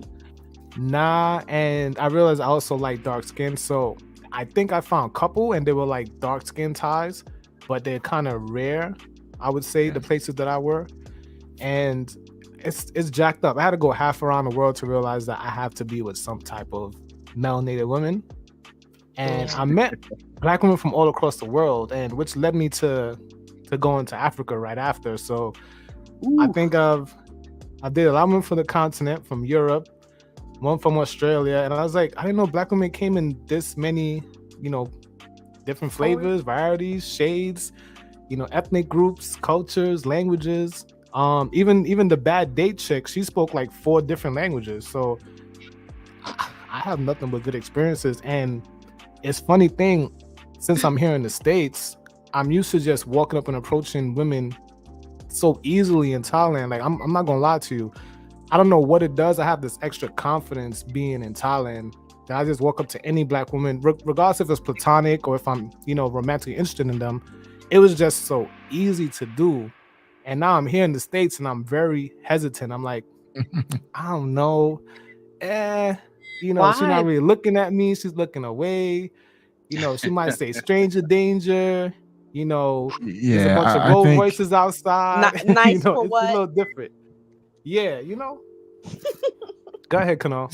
no. I mean, the U.S. is personally, I think is not the perfect social climate to actually meet people and mingle. I think now everyone got their guards up to the point where you know you got to be careful. I mean, ladies have to be careful who they talk to, who they get their numbers out to. So that wall is not worth climbing.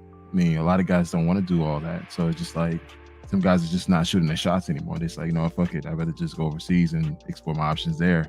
Some guys can't shoot their shot. And that's why they go overseas. There's a lot of guys that have absolutely no game in the U.S. and then they have to go overseas. Oh, here's the problem. I don't think that's true at all. That's not true, and that that's is the thing. Very true. Wait. Let me ask this one. Let me ask this one question, guys, before you guys go back. Yeah. I want to chime in on this one. Define for me game. Yeah, please explain what game is. Just introducing yourself, walking up to someone, introducing yourself. That's not game. Saying no, but a lot of guys don't even have that. They don't know what to say. They don't know how to ask a girl out. They don't know how to have a regular conversation. They don't know how to do any of that. Some of them are just, there's a lot of socially awkward or socially just maybe shy. I can't even say shy. But do you think the social climate caused them to be that way with all this Me Too and all these other factors that actually play a role? Why a lot of guys are somewhat hesitant to do that, to approach and have game to speak to a woman here? Ask me that question again. Let me rephrase it. Hold on, Kana, I got you. All right. Do you think you need to have game to date in Thailand? No, you don't have to have. They're very aggressive women.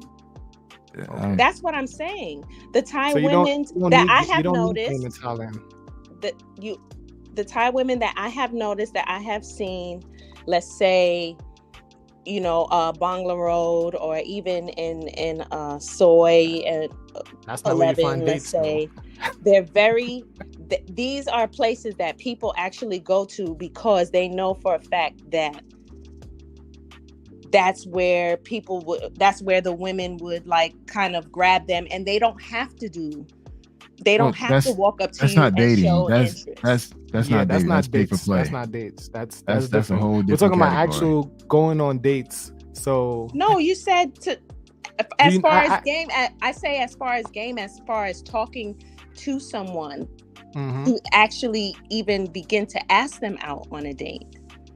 A lot of people over here don't have that. Now you say sometimes it's because we have a wall up, correct? Yeah. Depends. I mean, there are a lot of variables that play into this. Yeah. I think people are just Approachability not is willing to put in one. the effort. Sorry? You gotta be like approachable. So I would say in Thailand, women are a lot, even the black women I spoke to, they just a lot more approachable. There's no RBF. Their arms are open. They make eye contact. I'm not talking about Thai women because I don't date Thai women. I'm saying the black women I have interacted with, they have been openly. I could see that I'm welcome to approach. That's what I'm saying. It's more friendly. I don't have to do all this game and articulation. And there's nothing wrong with being flirty. There's nothing wrong with coming up to somebody and trying to talk to them. But there are a lot of men who feel that when it comes to, I guess, I'll just say American women in general. I won't even go into black women. I'll say American women in general. They feel more comfortable being in places where, like I said before, they're getting pulled in all these different directions from all these different women over here. Yeah, that's not. I hear you. Yes, they are. But hold on. No, you're right. Go ahead, Tommy. They are getting pulled. I've seen it. Yeah, but that doesn't mean the guy doesn't have game or he can't pull women in the U.S. You get bumped because I'm pretty sure they've tried, but then once you get to another country and you see how easy it is for you to meet someone out here, and they're outright either showing you their interest, they're bumping into you, they're grabbing on you, they're pulling you. That's not really. That's not it. Thing, no. Well, No, even that's not it. Even if you go by her premise and she said it's easy, that's not necessarily a bad thing. I never said it Definitely. was a bad thing, but I said people do leave the US just Mm-hmm. because they have a It's hard easier. time in the US dating, that they'd Okay. rather have it easier, and they go overseas to find the women that will actually go out and find them and grab them up, because they don't have what it takes to really talk to women in the US. I said And what what is I that? said. And what is that exactly? What is what exactly? To What do they have, need to? yeah, to talk to women in the To be States. able Like, to have a conversation. Some people are just shy. They're social, like you said, they're socially awkward. They're not used to being approached by beautiful women. They don't know how to approach them. They don't know how to speak to them. They're too scared to ask them on a date. You want to say some of that also has to deal with the fact that American women have their guard up, so it may make it harder for them. But if we have our guard up over here and they're very welcoming over here, then that's where they prefer to date. Let me ask you. Hold on, Tom. Let me ask you one question. Kit, you mentioned to me that you had a time here in Atlanta. Did you have your guard up, like how you have your guard up in Thailand, or do you not have your guard up as much when you're in Thailand? Did I have my guard up in Atlanta? Yeah, you say you met someone and people looking at you like, you just met this guy, you guys are hanging out. I met a guy at a party. We hung out, but my thing was I did exactly what I did in Thailand. I didn't do anything different, really. It's just that he was younger. And like I said, when you're in Thailand and you're Black, we normally just hang out with Black people no matter what age they are. When you see a Black person, and it's just like, hey, what are you doing? We had a whole community out there that we hung out with in Phuket. So when you ask someone, hey, come to the beach, and a group of people come to the beach, no matter what age they are, you hang out with them. So now I'm here in Atlanta and I'm at a party at my family's house, and I meet someone there, and I'm hanging out with somebody, but they're much younger than me. So it was looked at differently than if I was in another country with like the only 15 Black people you can hang out with over there. You understand? So that was the only thing that maybe felt different, but I didn't move differently. I just, I believe I'm gonna say that you're wrong, because a lot of the guys out there, one, are older, they're retired. A lot of those guys have been married. A lot of those guys got killed in a divorce. A lot of those guys, they never had problems meeting women. It just was these women were taking care of them better. They liked Thailand. They liked the safety of Thailand. They liked the cost of living out there. It was affordable to retire out there. So I didn't meet a whole, and I'm not saying there's no guys that weren't socially awkward. Of course, there's guys that are socially awkward, but it's not a high number.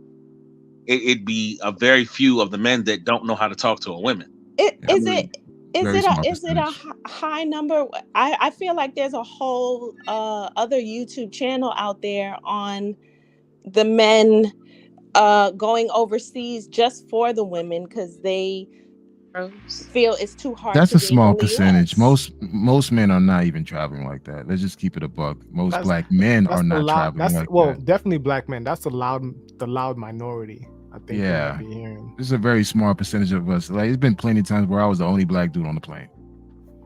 A lot of us are not traveling the way social media is painting this whole picture that, especially Black men, are getting their passport and going overseas. They're not doing like that.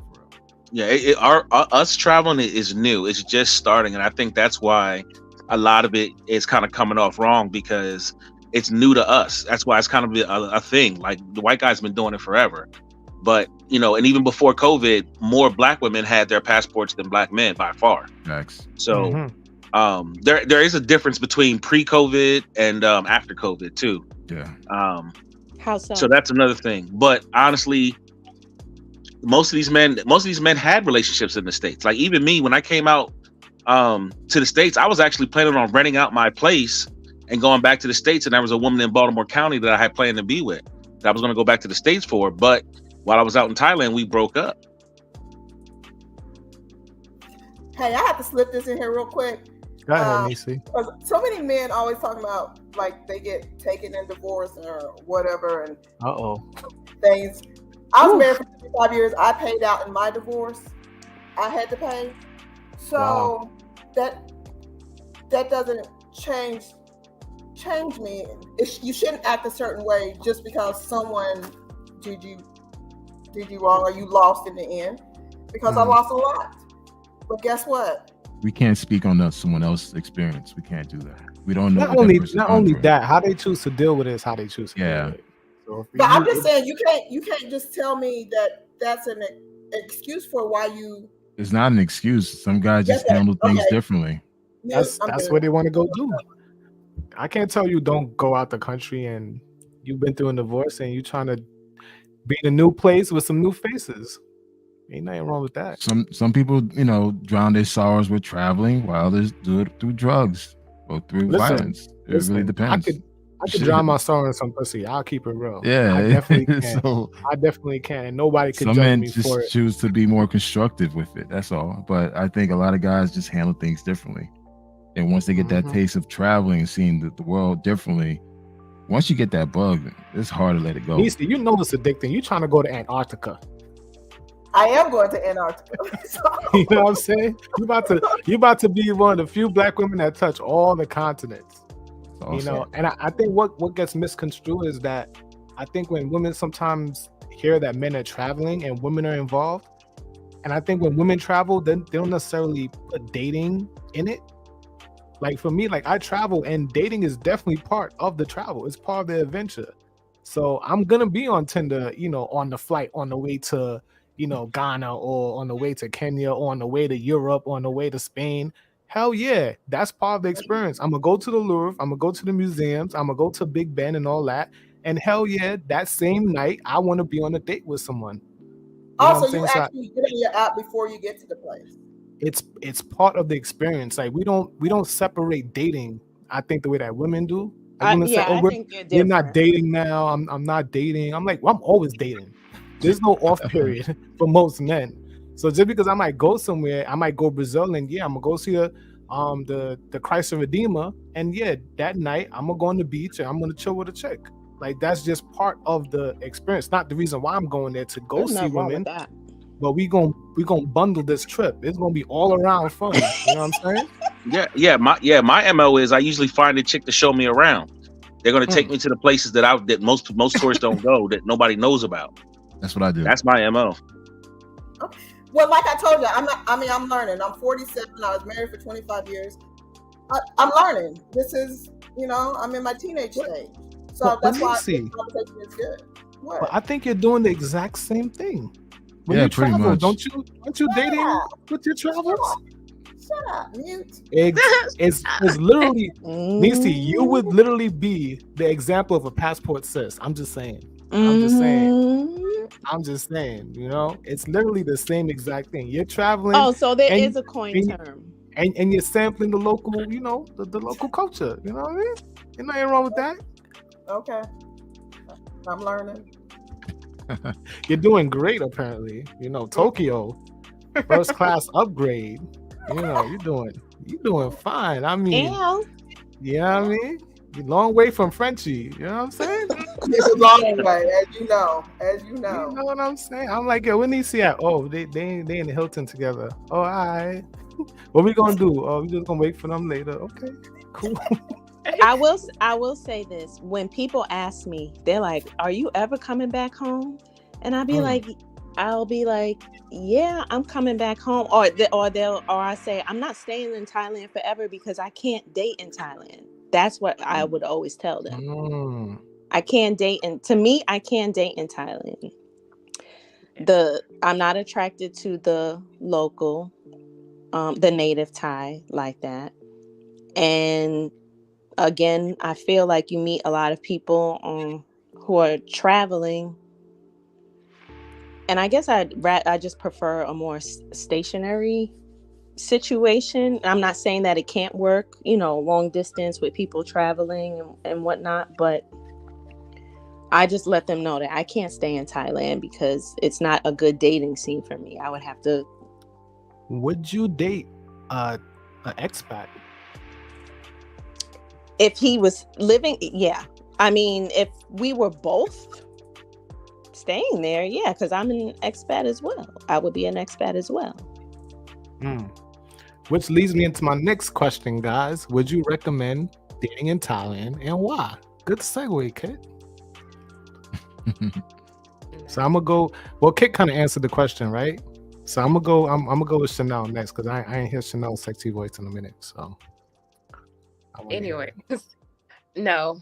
As a Black woman, I agree with Kit. Like, dating in Thailand is hard. I feel like you males, y'all have it very, very easy outside of America as far as dating goes. I forgot which one of y'all said it, but you were talking about how like white men have been traveling forever. So now that like I feel like more Black men are traveling, y'all are like fresh meat over here. So everybody everybody wants y'all. That's why these women are like tugging on you and shit. Like, I meant stuff like that. I'm so sorry. So for me and my personal experience, it's difficult to date here again because I'm not really attracted to the Thai men. I want a Black man. Like, that's just it. I want a Black man. And a lot of the Black people over here don't want Black women. That's why they over here. So it's tough. I'll be there next year. Hold on. Okay.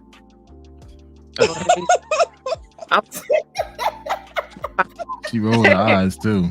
I saw that. She rolled her eyes. Tommy, go ahead, man. You got married to a Thai man. Would you recommend dating in Thailand and why or why not? So I mean, I think you got to break it down to men and women. I think for men, I would recommend it. For women, I wouldn't recommend it. I think just culturally and kind of, especially on American women, kind of what you're used to in the dating market and dating in the U.S. may be a little hard to find something comparable to that in outside the U.S. For men, I think it's the opposite. I think you get a lot of treatment abroad that is not typical in the U.S. I think kind of women in the U.S. put that love, that special treatment on the back end of the relationship. Like, you got to build your way up to that. And I think dating abroad, you get that special wifey good treatment on the front side of the relationship. Yeah. I do think with Black men being kind of new to the travel space, because I remember when I first came out to Jomtien, like I didn't see like no brothers out there. But now after COVID, I see a lot of brothers more out in Thailand and Jomtien and Pattaya and stuff like that. I think that there is a certain exoticness to Black men being abroad. Because like I said, Black American men, we haven't traveled a whole lot. We didn't even have passports, so I know we weren't traveling that much. I think there's a curiosity about Black men. Like I said, there's women that I met that just wanted to see if the myth was true. They had a friend that hooked up with a Black guy, and it was a good experience. And she's telling her friend, "Oh, you got to try one." I got groped on the dance floor, man. I didn't know what to do. I was in the Philippines, and I had a girl put her hand up my whole short leg to see what I was working with. I believe it. Yeah. So I mean, this is just out of the blue in the on the street in public. It was kind of weird, but when in Rome, do what you got to do. How did you handle it? Like, what did you do? I kind of like jumped at first, but like her hand was like in my shorts. Like she came in from the bottom. So she already had you. She had you. Starting from the bottom, now she here. Like right, for real. Like so, like not. Go ahead, Tommy. But yeah, overall, like I said, the only thing I would say is don't get addictive. Don't be in a rush. I think sometimes men from the West come with a scarcity mindset. I agree. And I think the first woman that treats them good and, more than what they're used to getting treated, they dive headfirst in, and dating doesn't work like that. You got to make sure there's no rush. Like me, I knew Pear, my wife, since I met her in 2018, I think. So, and we weren't even dating. We were friends for those 4 years, pretty much. We didn't start dating until this year. So,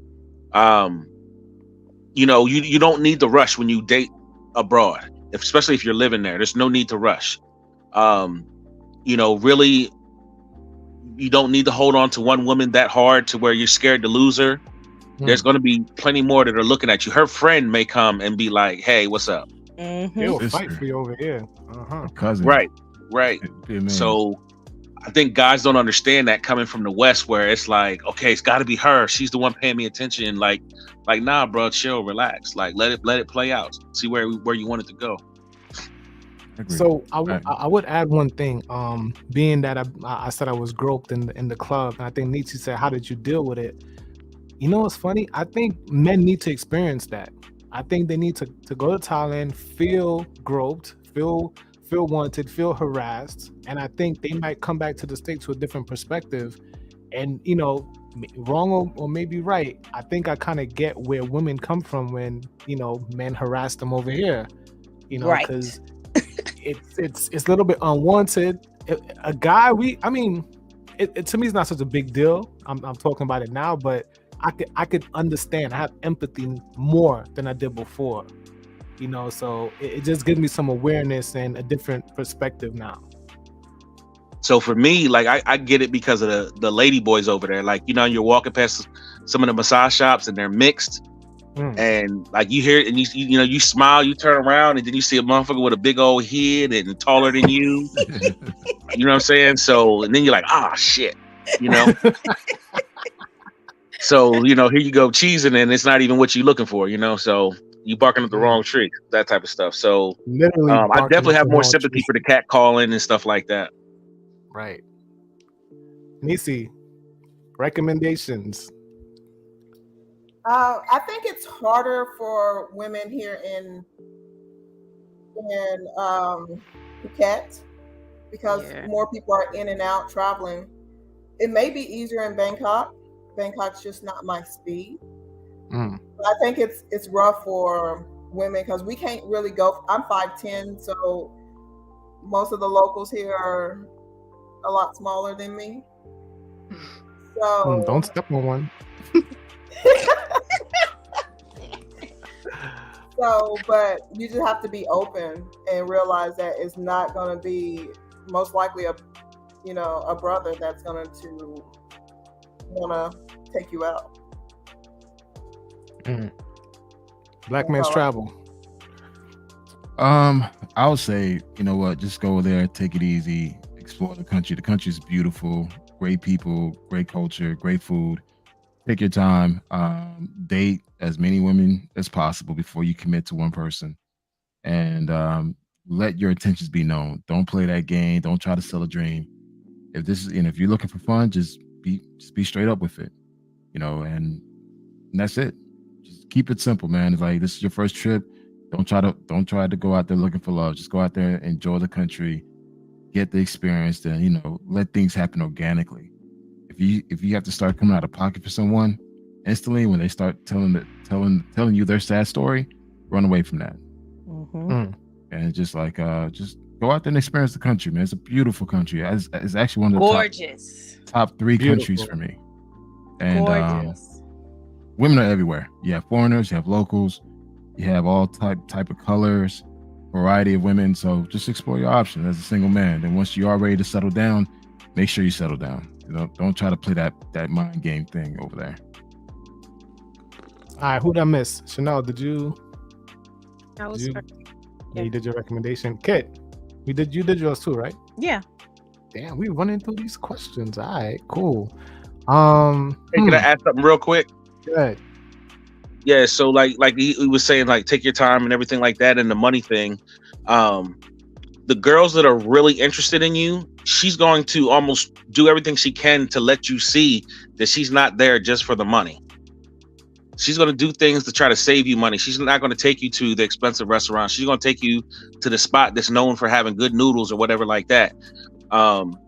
She's not going to give you the I'm Sick Buffalo story. She's not going to try to go to the most expensive clubs.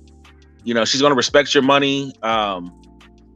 And she's going to try to show you that, you know, she's not that type of woman. I agree.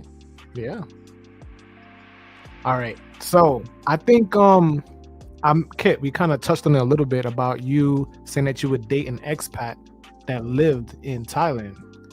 So my question is, and I'm gonna answer this one first, would you bring a romantic interest from the States to Thailand, either to expat or vacation? So I'm gonna say yes on both. And I think everyone who's in Phuket, you guys know the couple I'm talking about. And I seen this beautiful black couple, and for the rare moments of my life, I was actually jealous, not jealous of that particular person, but jealous of the relationship and the structure.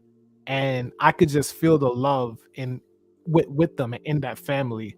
I was like, damn, what if I could bring someone from the States and expatriate here and build, my community, build my family here? And I was like, that to me sounds like something very hard, but I might aspire to do, because I don't know how long I could stay here for. I'm already missing Thailand already, but I think that might be a good case scenario for me.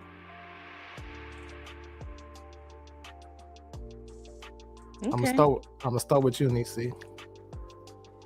To be honest, I have seen relationships that have came over here strong and have left broken. I just think something can come here strong, but if there's a weakness that's there, it can be exploited here, because some of these women will cater to every need. And even though as a woman we think that we're doing that, there can be times that we're slacking and we don't know it. And then there comes that person that could, it's so easy here because it's abundant women that looking for someone that looks like someone that I would bring over. So for me, the answer would be no. Wow. Tommy, go ahead. I would not bring somebody from the States to be within Thailand. I think the temptation in Thailand is very, very hard. Like she said, there's abundant women that are ready to jump in the spot. I mean, I have issues with it now. And, sometimes I don't like to go out with Pear because sometimes I may be getting hit on, even though I'm not trying to be, or I'm not entertaining it at all. You know what I mean? And it's still a problem with her sometimes. I've seen it. Right. You know what I'm saying? And pretty much a lot of people know me now. So they know, they know who I'm with. They know I'm married, and they don't care. Wow. So I definitely wouldn't bring someone from the States because she may not understand. Also, I wonder, I don't know if, this would be a problem, but I would think sometimes maybe, some of these Thai women are very attractive. So if I'm 43 and I'm getting hit on by an attractive 28-year-old woman and I'm with another woman that's my age, is that going to make her feel some type of way? Good point, brother. And I say that because I was married, and there was a time where she wanted to fix the relationship, but she seen the woman that I was dating, and it made her feel like, oh, well, if he's got her, then he's not going to want me anymore. So I wonder if something like that could happen in Thailand. Yes. Damn. I wasn't expecting that from you, brother. All right, Chanel. Nice time. I would say yes and no. Like Nisi said, if that relationship isn't gorilla glue strong, it will be very easy to get in those cracks and crevices here. I'm a single parent over here, so my idea is that I would like to have a person here to continue to build my family with. It's not easy. It's just not easy. I think a lot of Western people don't have a strong mentality to handle the things that happens over here. I think they would be very easily offended. Yeah, with a lot of stuff that happens over here. Like, I have traveled, so like what he was saying, my partner getting hit on, and I'm like right here next to him, But for me, I understand these other people's cultures, so I know like this is just who they are. It has nothing necessarily to do with us, if that makes sense. Makes So perfect sense. I would, for me personally, I'm able to brush a lot of stuff off because I understand. But it also comes with respect too. So I mean, if your partner out here giving, you know, the look like, hey, what's up, then that's different. But it's a yes and no for me. Gotcha. It could work. It could very easily fail. Kanal. I have no desire to live in Thailand. So Thailand is good to visit. I have no desire to live there. Right now, my life is in Atlanta, Georgia. So it's what it is. I just travel a ATL, lot. baby. Oh, ATL, shorty. I kid, Mrs. I'm not dating, but you know, if you found your boo expat, would you bring him over? Thailand was a different kind of trip for me. So I kind of like Thailand as my own little thing, my own little secret type of that's for you. Gotcha. Place. Like, yeah, it's like where it's a little more sentimental to me, where I caught a good second wind. So that would have to be, even as far as vacation, that would have to be something that I would maybe like to one day share as far as maybe a vacation. Living, I don't see me living out there, but you can never really say for sure what life's going to throw at you. I would probably not want to do it. It just wouldn't feel like my thing. And I guess that might be like a selfish thing, but you know, I kind of went to Thailand to kind of get away from everyone. You know, so to start bringing people, the only person who I thought of to bring over was my son. You know, that's something that I would want to share with my son. But as far as nobody else, huh? Thailand's for you. You don't want to share with you don't want to destroy your memory that's here. You say that again? I say you don't want to destroy the memory that you have here. You want to make it your place. Yeah, it's just like my little go-to place. I mean, eventually one day, if I had the chance to like say, you know, let's go here and we'll visit it. And then I can say, oh, these are the experiences that I had over here, blah, blah, blah. And, you know, we're there for 2 weeks or something like that. Yeah, that's fine. But I don't know about living out there. But if I happen to find someone and let's say that's where they are and, you know, we find a way to work it out, you know, I'd rather not though. I really rather not. One thing I made the decision, if I do get married, I'm hosting my bachelor party in Thailand. Oh, snap. I made that clear. It's like, hey, my bachelor party will be in Thailand. I already made that decision. Will it be on Walker Street, Bangla Road? It'll be somewhere in Thailand. It's going to be in Thailand. It's going to be in the somewhere Hangover Part 4. It's going to be epic. If I get married, my bachelor party will be in Thailand. Go to King and Pattaya, the second floor. You ain't going to regret it. Okay, people, I'm going to my last question, and this might be a little sensitive, so I'm going to do it first. You know, how did people in America take the news that you've been in Thailand for this long? So, Kanal, you might get a little pass on this, but yeah, you know, us who've been in Thailand, I guess 8 months or longer, how did you tell your family and friends, or if you didn't even tell them, how did they react to it? Hey, so before anyone goes, I have to drop off, man, because I got to get up in the morning. It was a pleasure speaking to everybody, man. Nice meeting you, man. I appreciate you coming on. No problem. I bet. So yeah, we got through our questions. I'm surprised, man. You guys are great. Thank you so much for being here, all of you guys. So I'm gonna answer the question. So initially I didn't tell anyone I was in Thailand. I didn't tell anyone I was in Thailand until maybe my 8th month, and I think only my close family members knew, maybe like 2 people in the whole entire world. I made a whole new Instagram. I didn't go on any social media, and I really didn't start posting. I was in Thailand till I was about to go to Africa. And honestly, it was mostly negative. You know, I got the whole lady boy trope. What you doing over there? You know, what are you running from? All type of negativity, you know. So it actually reaffirmed the decision not to tell anyone when I got there in the first place. And being that I was able to make so much, it's kind of funny how new friends, and I definitely include you guys in part of the new friends, because sometimes go so hard for you, especially overseas. Like, it's a new vigor that I find in people and meeting new people is that travel, or other people that are expats.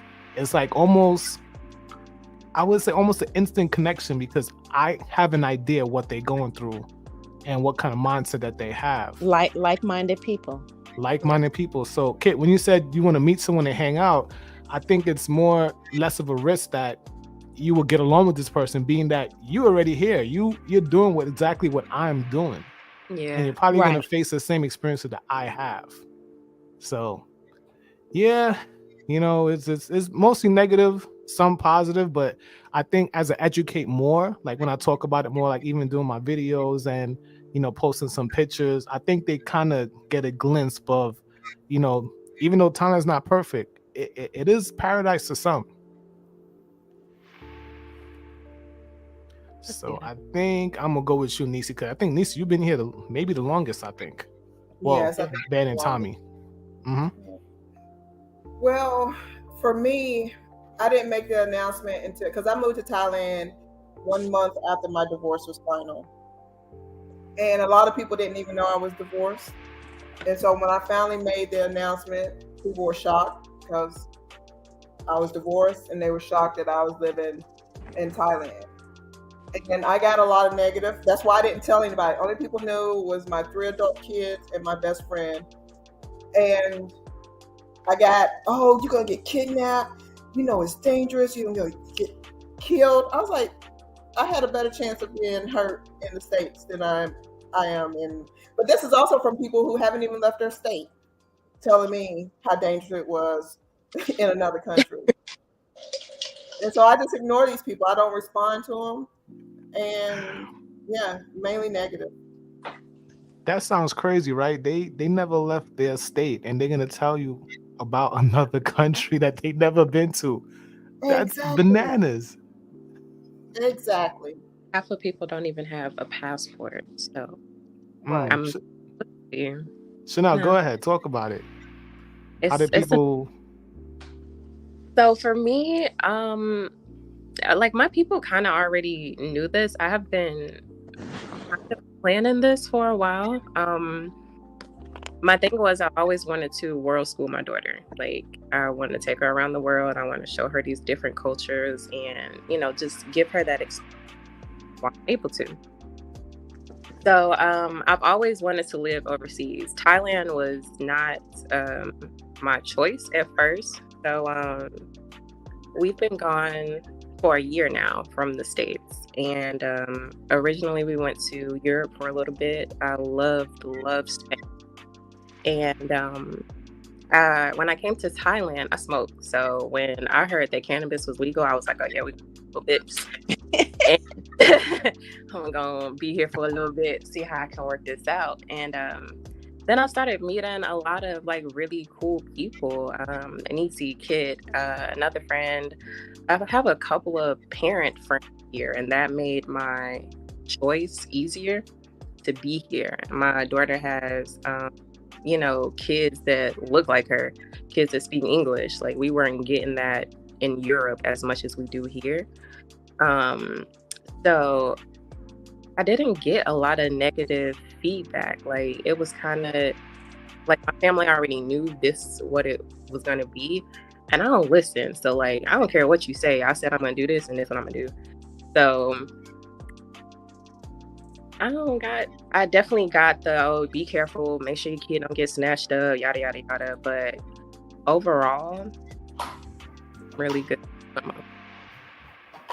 Right. All right. Tommy.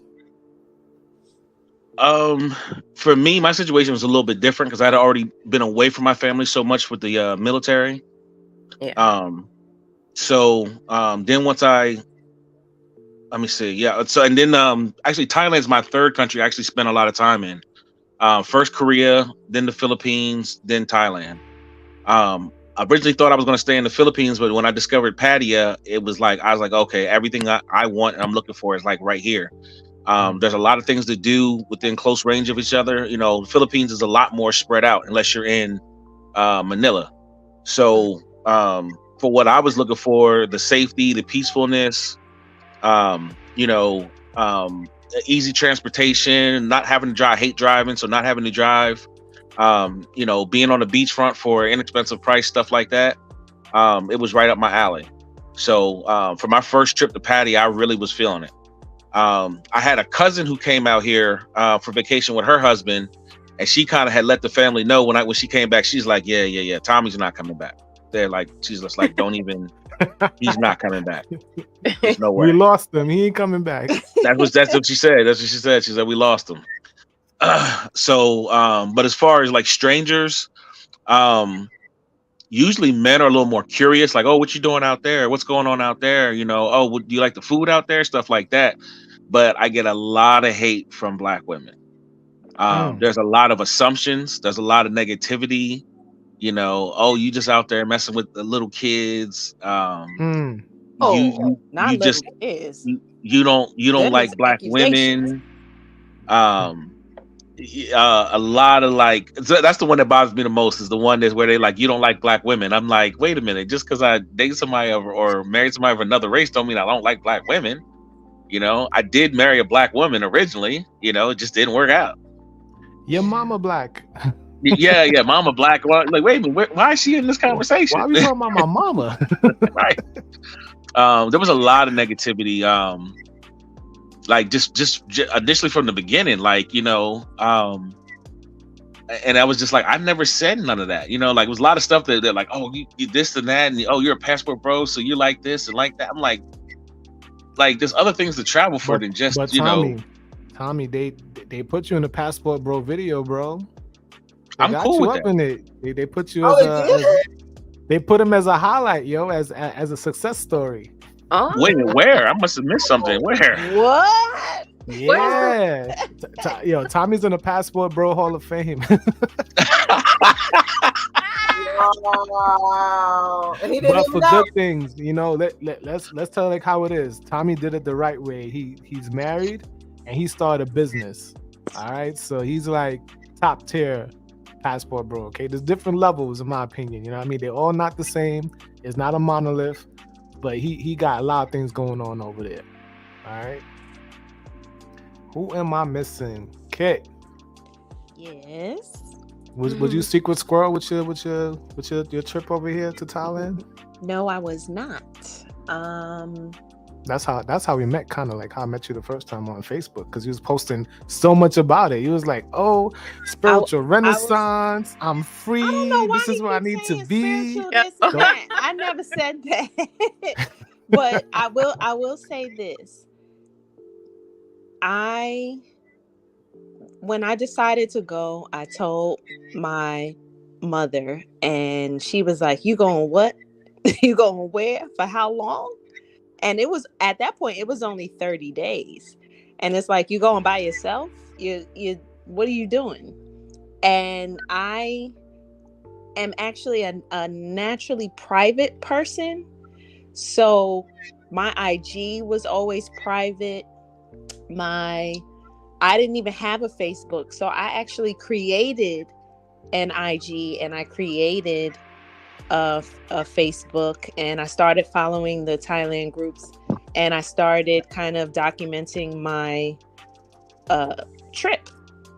And I didn't get any pushback from that. If anything, people were just like, well, make sure, you know, you're safe and you're okay and whatnot. But I was actually, a lot of my friends, I have friends that I've been friends with for over 30 years. And all my friends were happy for me. All my family was happy for me. Nobody really knew what it was. And then later on, it's like, are you coming home? And I'm like, I don't know. When are you coming home? 2 months later, I don't know. Are you going to stay out there? Are you living out there? I don't know. Like, I actually, like Chanel, I didn't actually pick Thailand. I feel like Thailand kind of picked me. It checked off the boxes of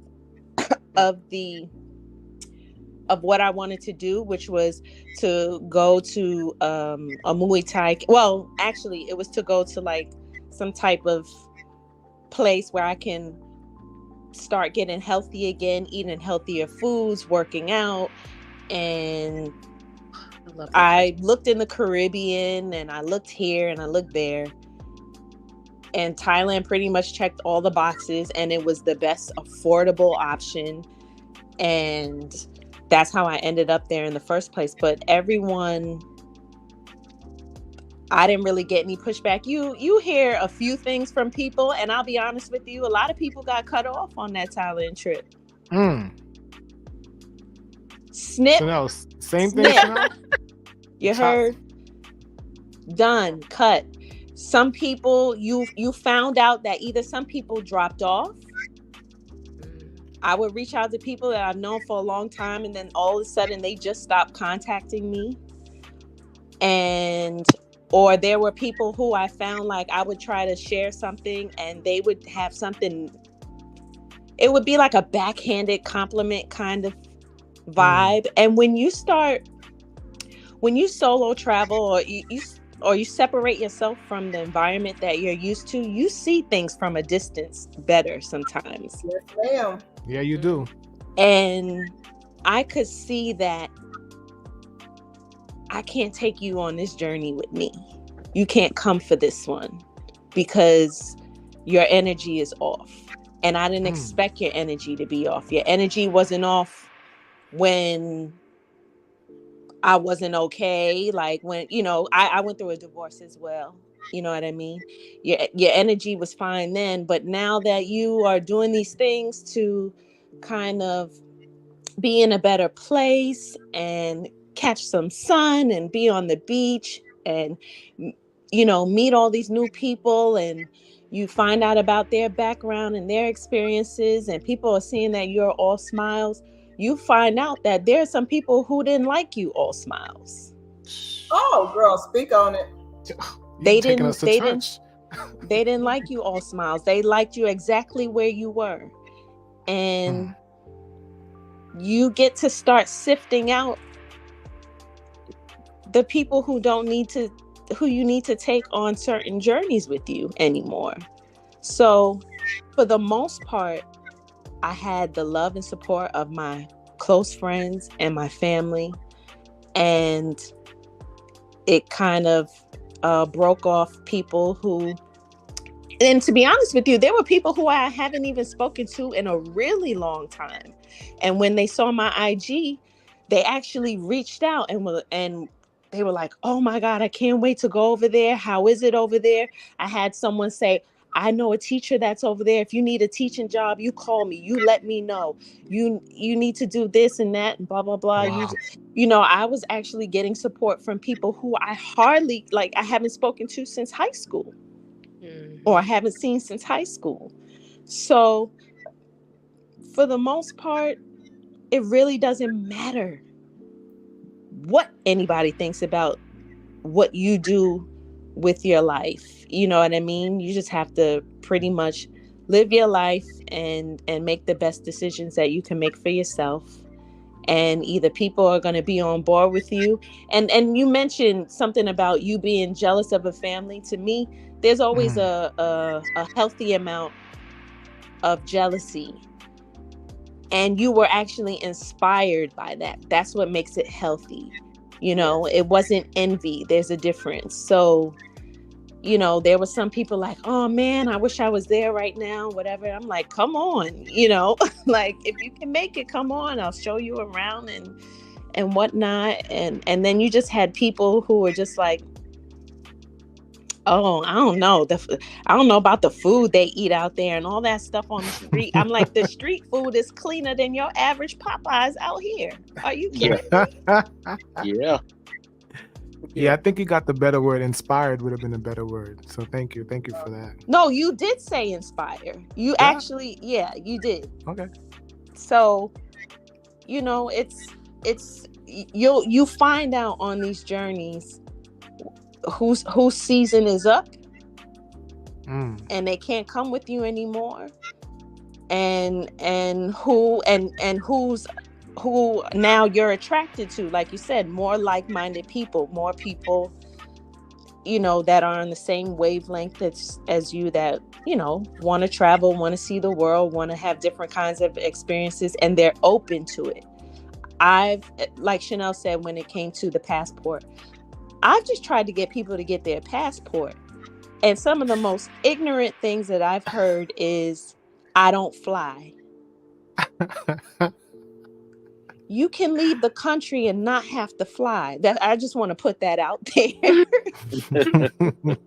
That's number one. Number two, the passport is an important document in case something goes down in your country. You can leave. You're not on the line of, I don't have a passport, now I have to figure out how to, you know, get out of here and flee. It's just an important document to have in the first place. And you never know that maybe one day you might want to get it stamped. It starts somewhere, you know? True. So whoever, you know, was negative about your experience going places, most likely it came from someone that doesn't go anywhere and doesn't plan on going anywhere. And they're just comfortable where they are. Oh, yeah. It's a lot of people. It usually come from somebody who ain't nowhere near even have the financial ability to travel.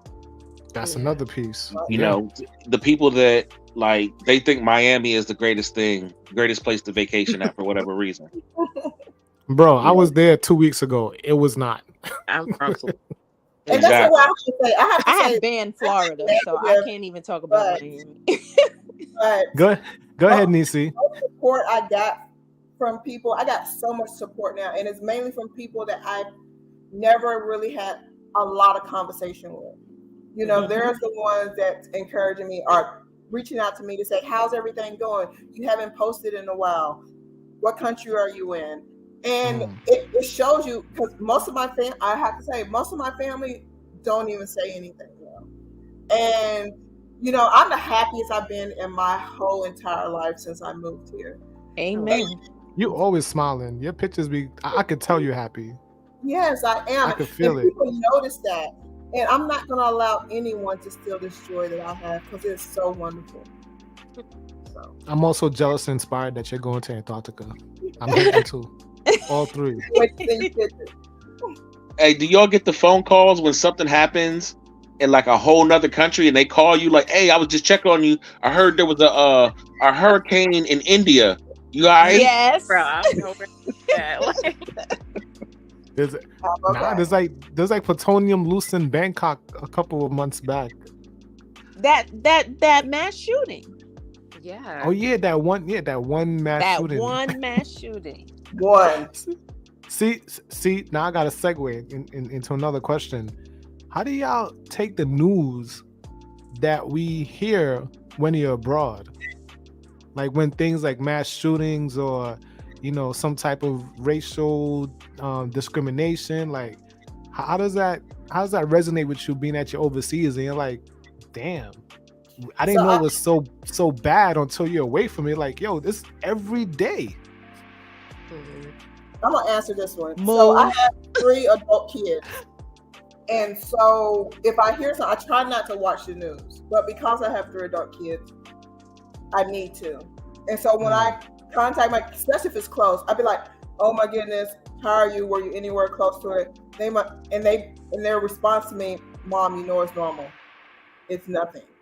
And That's it makes sad. me see it differently because I'm over here now, that mass shooting is so normal in America that it's just like everyday news, and people just go on about their business.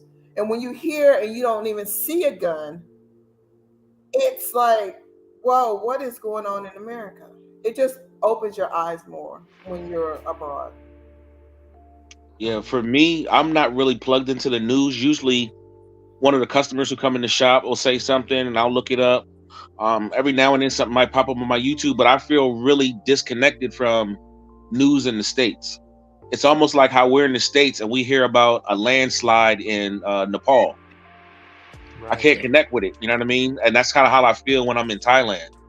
Um, so yeah, so I don't really keep up with the media too much when I'm in Thailand. So you're like, oh damn, yeah, what we getting for breakfast? Right.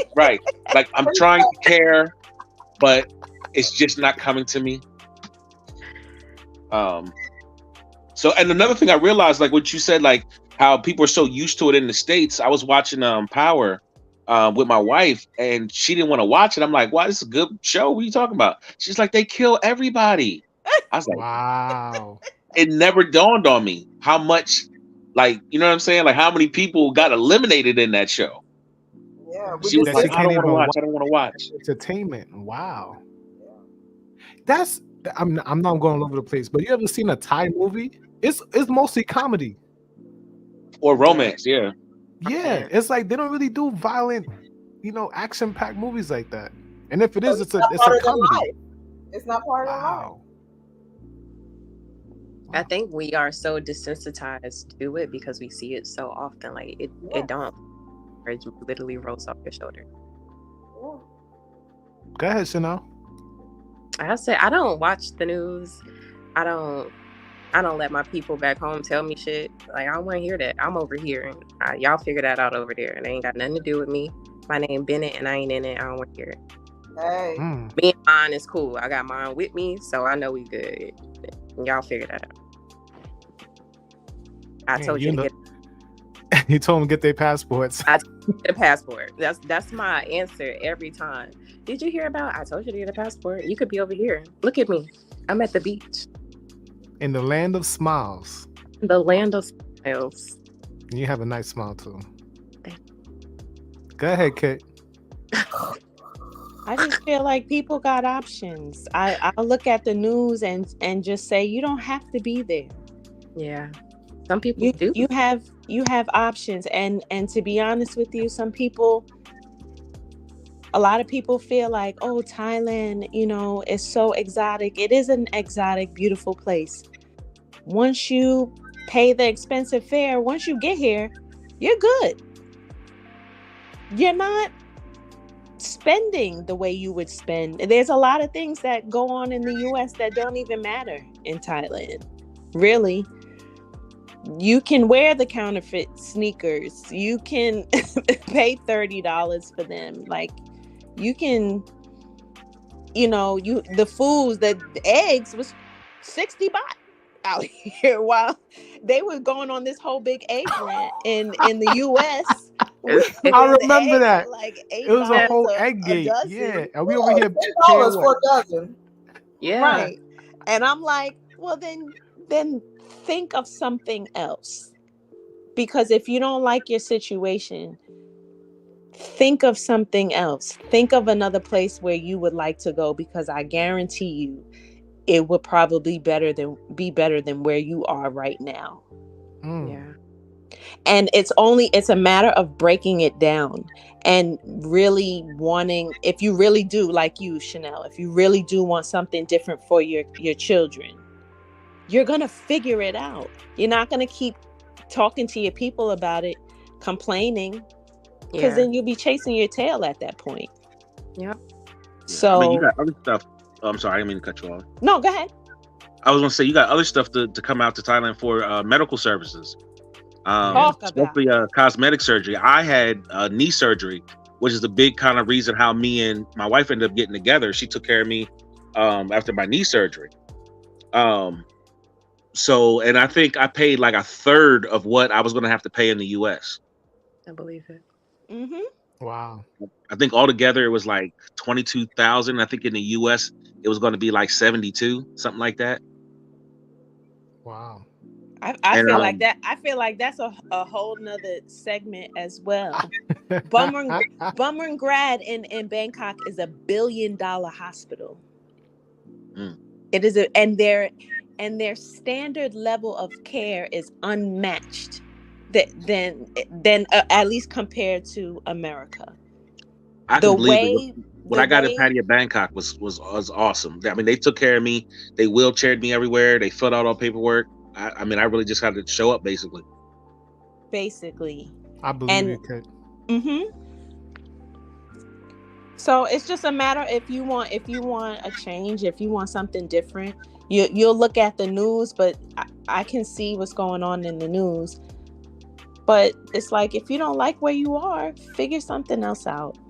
There's other options. America would love to make everyone believe that it's the only place to be, and it's not. The land of the free.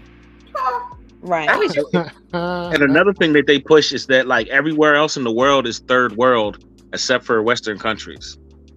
And that's another thing I get attacked on. Oh, you just going to third world countries. I say, yeah, I'm going to a third world country, but the areas I'm going to be in are not third world.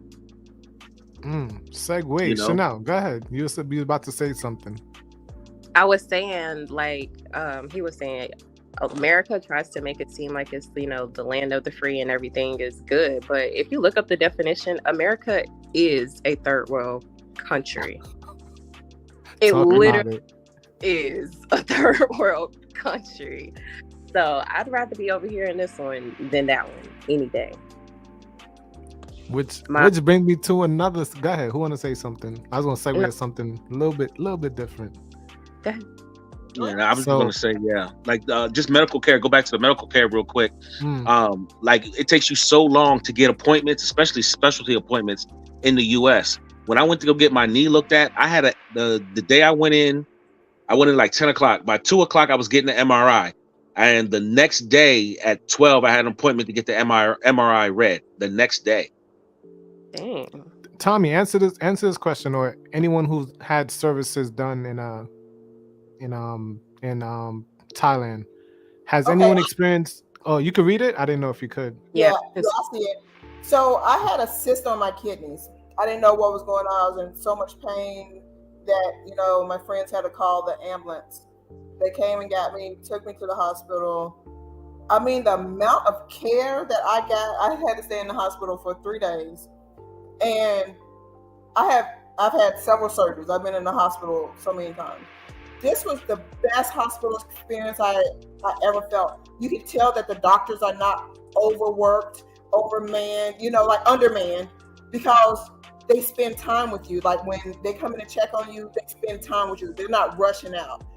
And I was in the hospital for 3 days. Ambulance ride cost me the equivalent of $1,200 US. Wow. That's it. An ambulance ride in the US alone. It's $500 alone. So yeah. To answer his question, one thing that they don't really look at you as necessarily black out there. It's more of you're a foreigner. A foreigner. So exactly. You're either foreigner or you're a Thai. So they don't really say like, oh, it's not going to be anything like, oh, well, we don't really do those type of services for you. It's nothing like that. It's you're a foreigner. That's it. Yeah. So I hope that kind of answers this question. But the only thing that was funny to me was when they were transferring me from the gurney table to the surgery table, they had to go get a little extra help because they was a little too small to move my fat body. No big size. That's what I couldn't No big size. It was funny because it was two chicks and a gay dude, and they were standing at the table, and I'm just like kind of looking like, okay. And they're going back and forth, and next thing I know, they just walk out the room, and then they come back in the room with like 4 more people. Oh yeah. But I have to say, these Thai women, some of these Thai women are very strong. Man. What? Massages? What? We'll get a Thai massage. You find out quick. Let's hold on. Let's segue because people don't understand how much I miss my daily morning and afternoon massage with my smoothie in my hand. I feel like I'm going through withdrawal right now. I miss it so much. and people, it's $5 to $7 for a massage. You're gonna get them daily. I need it before I go to sleep. Like, I was gonna ask you a question, but I'm not. But ask me a question. 2 a day? 2 massages a day, yeah. After breakfast. How did you handle a question about a happy ending? Nah, that wasn't my thing. Remember, I'm not into Thai women, and happy ending. You know, I want to go all the way. So that was never an option for me. Not my thing. Oh, so Yeah. And I kind of over there, I don't see the point in getting a happy ending, like unless you just really want it right then and there. Like if you're going for that type of services, you got other streets that you can hang out on if that's what you're looking for. Yeah, like if you want this, listen, there's a place in Pattaya where I just know from observation, never been there, but you could just you can get, what's the right word to say? Tommy, help me out. It's more than it's in the middle. You talking about a telephone 6? booth? I was talking about a telephone booth place, but I may not know that one. Clark Kent. Well, listen, there's a place you could go where you can get serviced. That's all. You know what I mean? Like no hands type of service. My first. Oh, yeah. My first time massage. First of all, I had no idea. So when I went to the camp, included in my package was 3 Thai massages a week. So I decided not to take it right away. I think I worked out for like 4 or 5 days before I said, all right, let me use one of my massages. That was not when you think of massage. Yeah, no, that's a battle. That is not what you think of. You think you're relaxing. You think everything is cool. You're just going to lay there. No. This lady was straddling me. Okay. This lady had me in the pretzel. No dinner, no drinks, nothing. She had me. I was like, why is she digging her elbow at me? Like none of it felt relaxing. None of it. But when I tell you, I walked out of there and every pain that I had from working out that whole week, I felt so much better. My shoulders felt so much better. My neck felt so much better. And what I did learn about the massages out there was that it's just a way of life. And you don't think about it, but it really should be a way of life. Out here, we see massages as a luxury. But when I went there, I was in a smaller town. So I went to the massage parlor outside of the camp one time, and there was an older lady there. She was already having her massage. When I tell you, I walked in, did my massage for an hour, and she was still there. It's their way of life. And when you think about it, yeah, you should be having regular massages. It helps your circulatory system. It helps your respiratory system. It helps your joints and your muscles and whatnot. And we see it as we just, need one day, maybe every month or every 3 months, just have a nice rub down. When really you need your joints worked out. You need that elbow in your shoulder blade and in your neck. And you need your legs twisted up to keep you flexible and whatnot. But that first experience, I was like, is this supposed to be like this? He thought she was beating you up, right? Yeah, she pulled my arms back. She got me looking like a Rolls Royce emblem in there and whatnot. I said, what is she doing? You thought it was punishment from you not working hard enough. Right. Why she got her foot there? I don't understand what's going on. Yo, Kit, I bet you that's your new standard of a massage, though. I bet you go somewhere and be like, nah, they ain't really do a good massage in there. Listen, right. If you're not putting your foot in my back, you ain't doing it right. Yo, them old Thai ladies get the best massages, too. They do. They are so strong. Mm-hmm. Yes. Listen, in Chiang Mai, there's an old man. Yo, like no homo. I never had a man handle me like this in my life. Like this dude, I had a pain in my leg for like from driving for like in like driving a truck for like a long time. And I swear I left that place with that pain almost gone. And I think it's because of him. So this was in Chiang Mai though. And this dude, you gotta sign up via Facebook, and he's booked up for a month. And someone trades spaces with me just for me to experience it. They call this man the shaman. Really? Yo, the truth. I think it maybe cost me $10. The best $10 I've ever spent in my life. Yeah. Yo, I will say this though, for dudes, like you do got to be a little careful with who's going to massage you, because like they go by turns, and if you go to a spot that has like a couple lady boys or whatever, like you need to ask like, hey, who's giving me my massage? You know what? When it came to my feet, this might sound kind of weird. I'll take a lady boy to massage my feet. I don't care, because I need strong. I always tell them, what's that word for strong? I forgot what they say in Thailand. Like I need to get the strong for these feet. These hooves, you can't be delicate and shit. I need someone to put their elbow. And I don't want you using the stick either. I want you to use your actual palm and your thumbs to get in there. So lady boy, I don't care. Once you do what you gotta do, it's cool. No, don't go above my knee and be straight. That's what I'm talking about. Because like they go by turns, so you might see a little, nice little cute young lady outside, and you talking to her, and she telling you how much, and then you go inside, and then the person who bring the little cart, the little basket out, you know what I'm saying? Shoulders bigger than yours, you know what I mean? You're like, oh, wait a minute, hold on, wait a minute. They had to pull the switcheroo on me, and I've had to call them out for that. Like, no, and they laugh. They think it's funny. Because they like, why would you care who give you a massage? I'm like, nah. They look at us like we're crazy. You know what I mean? Right. They're like, it's just a massage. Who cares? But I care. So anything else? I know we got like we're at 2 hours and 41 minutes. I do want to close it up, but I want to add one more thing, because I think a lot of people, especially with our skin tone, is going to ask this question. I think we touched on it a little bit, and I'm going to answer it first. And I would say, how can I phrase this question? Did you feel any racism in Thailand? So I'm gonna answer it first. And I would say no, but I do know Thailand is for Thai people. So in a situation where it's you versus a Thai person, you're better off walking away. It's for Thai people first. You're still a Farang.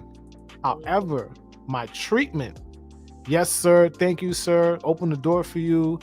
I've never been treated better. I don't think anywhere on this planet, maybe Brazil a little bit, than Thailand. I wouldn't say. I want to say I felt treated like a human compared to the States. And coming back into the States, I remember going through customs, and there's actually where I come from. I came from Ghana. They remind me real quick that I was back in America. This lady stood behind me on the carousel and grabbed my bag as I grabbed mine. And I was about to swing on this person. I didn't know who was behind me, and I saw that they had a uniform on. And I got reminded, yep, I'm back in the States. You're telling me out of everyone in this carousel, you stand behind me, not knowing me, and you want to do a random screening, for customs. And I was like, you wow. look suspicious. I've been to 8 countries this year. Nobody ever treated me this way. Nobody. Even though Kenya, they try to extort me. However, I would take the extortion over the treatment I received. What? Right, I like here doing customs. So I would say racism, no. I would say there is a slight anti-foreigner, but that's only if you're in a situation where it's Thai versus you. But besides that, I've been treated nothing with respect. I've been catered to. I felt more human than I do in the States, if that makes any sense. Yeah. I would say. Go ahead, Tommy. I would say, because I gotta get out of here. But I would say the racism I did see or feel, what came from European white men, not the Thais. Correct. Not even so much as the American white man. It was the European white man. Correct. I I agree. had an incident with a European white man myself, a racist incident. So I agree. Mm-hmm. I Nisi? haven't experienced any racism, and let me tell you how scarred we are. Because when I first got here and I went to the mall, and I'm in the shop, and I'm looking around to see if anyone's following me. And in my mind, I'm like, why are you looking to see if someone's following you? And it's just because my experiences in the States of going into a store and turn around and there they are right there making sure I didn't steal anything. But I have never experienced any racism. Wow. Chanel? No, I haven't. I've had an altercation with a Thai, I guess, taxi person. That ain't racism, girl. They all crazy. Taxi drivers are in their own category. So it was so I parked somewhere. I was supposed to park or whatever, and I had a boot or whatever on my car. So I come out and there's a taxi dude on a bike, a motorcycle or whatever. And he's pretty much explaining to me that he needs to take me to the police station to pay for this ticket. And I'm like, I can just call a car taxi. I got my kid with me. Like, we're not about to get on the back of your bike, bro. Mm-hmm. And he was just sitting there for a good 10 minutes trying to convince me to get on the back of his bike. So I kept saying no. And at the end of it, he like balled up my parking ticket and threw it at my face and then like tried to drive off. That was really, and besides like Russians, and not the Russian men, the Russian women are just ill here. Wow. Really? I get a lot of dirty stares from Russian women. I don't know if it's like my hair or what, but the Thai people absolutely love us here. I can't tell you how many times they come up to take pictures with my daughter. My daughter has locks too. And they're just so welcoming and sweet. Like you said, I've never been more embraced anywhere else on the planet than here in Thailand, for sure. So that's my experience. Wow. Wasn't expecting that. I will say some things people might feel as racist, but it's not really racist. With like how we are with the touching of the hair and things like that. I think it's actual genuine curiosity.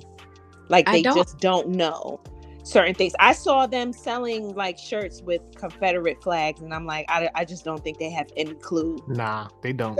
Exactly. So when you see stuff like that, you can't necessarily chalk it up to, you know, them being racist. I think it's just actual ignorance on you know, their part on certain things.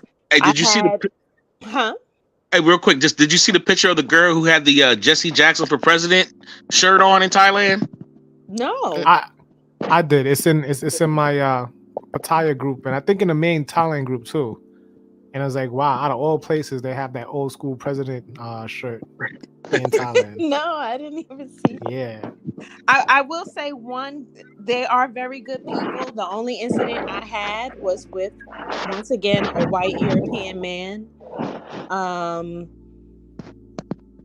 But I remember feeling very different and feeling very welcomed when I went to the eye place. I went to get glasses made. And I'm there, I'm picking up my glasses. And then I realize that, remember, this is when I'm in the really small town. So they don't actually have Bolt. They don't have InDriver. They don't have any of that stuff. They have tuk-tuks. That's it. And you have to go to like a tuk-tuk stand. Someone was like, oh, well, when you leave, just go to the tuk-tuk stand over here. So I'm walking around and I'm like, where's this tuk-tuk stand? I can't find it. So I go back to the eye place and I let the lady know, hey, listen, I'm looking to get a tuk-tuk. And she's like, there's no tuk-tuk stand over here. And she's like, where are you staying? And I'm like, I'm staying at the camp over here and whatever. And I show her where I'm staying. And she literally left work and took me and drove me back to the camp. And That's I crazy. get out and she grabs my bags. Same thing. I get out, she grabs my because where I got my glasses, I also went to Big C and grabbed a couple of groceries. And she gets out, she helps me grab my bags, and it just felt like a totally different experience. It's not something that we're used to where we're from. You know, it's like, that's when I knew. I was like, okay, this is a nice place to be. It's way nicer than what we're used to. So, you know, I always tell people, just try and go somewhere else and see what it's like. So, ladies, last question. I want you guys to answer this because I know this is one of my friends on Facebook.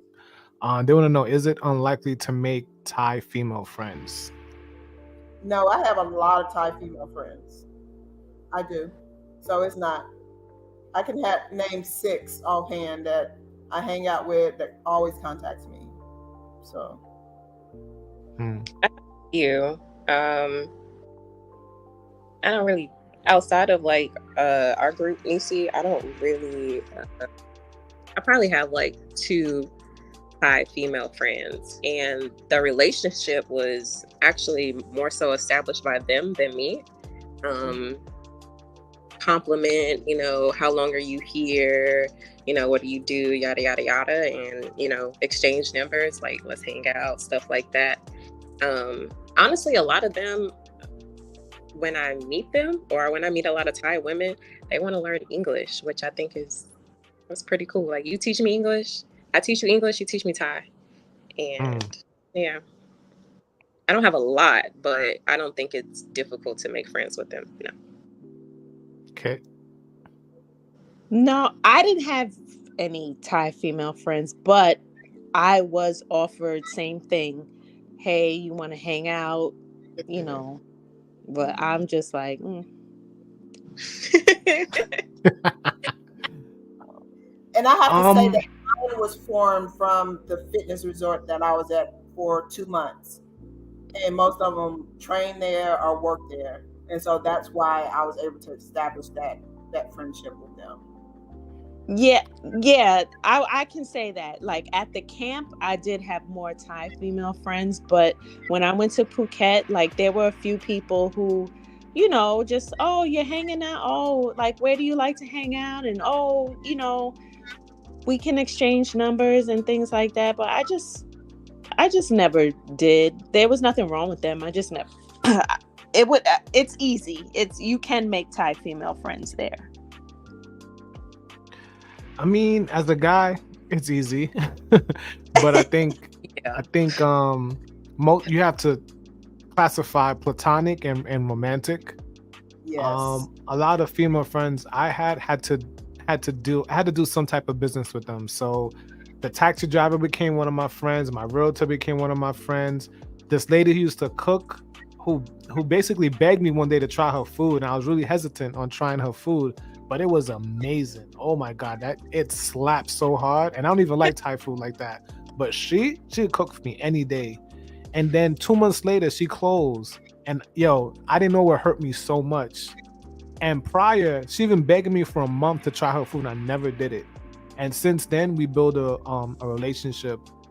Even one of the bar owners in Phuket, not the name of her bar, but it's close to Bangla Road. But me and her are good friends. So I think with men, once we realize that, hey, this ain't a romantic situation, I realized that I've bonded with people that gave me good service. That I keep going back to them, and then we start asking each other for advice and stuff like that. Even Tommy's wife, she's a good friend. She works and cooks at Kickin' Chicken. Every time I go to the club, she's there. She always tell me, yo, come sit with my table, meet my friends, hang out. So, I would count that as it for men. I think it's very easy. What about Thai male friends for you? You know what? You ain't got it. Yeah, I don't really have. Nah, I gotta ask the other brothers that too. Not really. It's very cut and dry with them. Keep to themselves. It's very cut and dry. Yeah. They do keep to themselves. It's like I paid them for this, and thanks, and they smile, and sawadee kap and kanku kap, and that's it. Mm-hmm. But that's true. I don't think they don't really try to make friends. I think they kind of stick to their own. I mean, you're over here, women are leaving them for you, so I could kind of see. All right, guys. Any last words? No, this was entertaining and informative. Thank you. Thanks for getting our experiences and our voice out there, Trini. We appreciate it. Thank you. I appreciate you guys. Wait, Chanel, you gotta speak louder. What you say? And we gotta talk about how you don't like Thai food.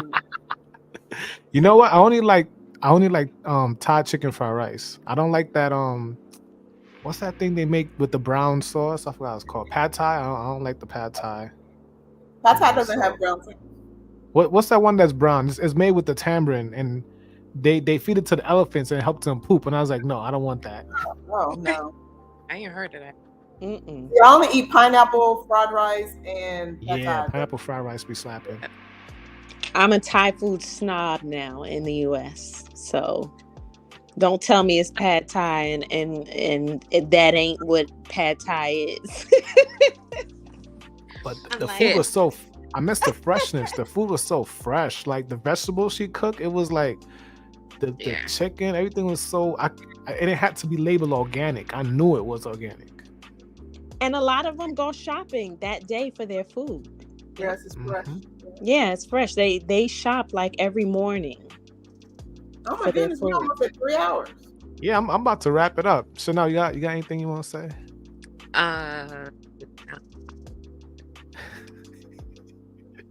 Y'all talk offline. Listen, guys, I want to thank you. Thank you so much for sharing your experiences with me and some of you guys on camera and just taking the time out to participate. I appreciate you guys. I consider you guys all friends. A lot of us are making my 1 year anniversary as friends, and we get in there. I met you guys all in Thailand. So let me see what you said. One thing. Spices. Okay, you said what? Spices. You know what? Spices. Lowry. Hair products. Hair products. Yep. Hair products, spices. And good t-shirts. Like I paid Amazon maybe $80 to get a freaking pack of 10 pack of Hayes t-shirts. Yeah. Crazy. Yeah. Bring Amazon to Thailand and we good. You got that right. I think I actually Nisi are up there, man. Yeah, I bought you a bunch of stuff back. Yeah, Nisi bought me a do-rag. Nisi, my tangent is missing. I ain't get my tangent. I didn't want to say nothing. I got it. I used it on my pineapples this morning. I'm like, hold up. Where my tangent at, B? So I'm sorry. I wasn't gonna season. Yeah, seasoning, bro. My bad, Shawty. Yes, seasoning and seasoning and hair products. Those are the two top things we wish we had. For sure. Listen, guys, I hope you guys are open for a part 2 because I feel we have so much other things we could touch on. I feel sad, man. I miss you guys. Like, no doubt. Like, I really do. Like, I feel like if I was in Thailand, we'll go to the beach tomorrow. You know what I mean? Like, it's just that's how I feel. That's cool. We'll make it back, Trini. We'll make it back. Yeah, 2024. Yes, I'm coming to see you, Chanel. Don't worry. We're gonna give you the best dating experience you had. Oh, that's definitely a part 2. Part 2. All right, guys. Thank you so much. I think I'm gonna play my video one more time. People that didn't see in the beginning. It basically shows some highlights of my stuff in Thailand, and I'm just end it there. Till next time. This is your boy Trini. Thanks for watching my live stream, blog, party chat, conversation, whatever. We're going to get to the branding later. All right, guys. Good night. Good night. Oh, wait, how you say good night in Thai? Good morning. Oh yeah, it's good morning. You guys are in Thailand. 12:30. Also, Well, it's morning for me too. It's afternoon for y'all. How you say 12:30. Wait, so Adikap is greeting Hello. too, right? Hello. Yeah. That's hello. Well, I only know about 4 words, so it is what it is. All right, guys. Have a good morning, good night, especially to where you guys are at. Thanks again. All right. See you guys Peace later. out. All right. Take care. Bye.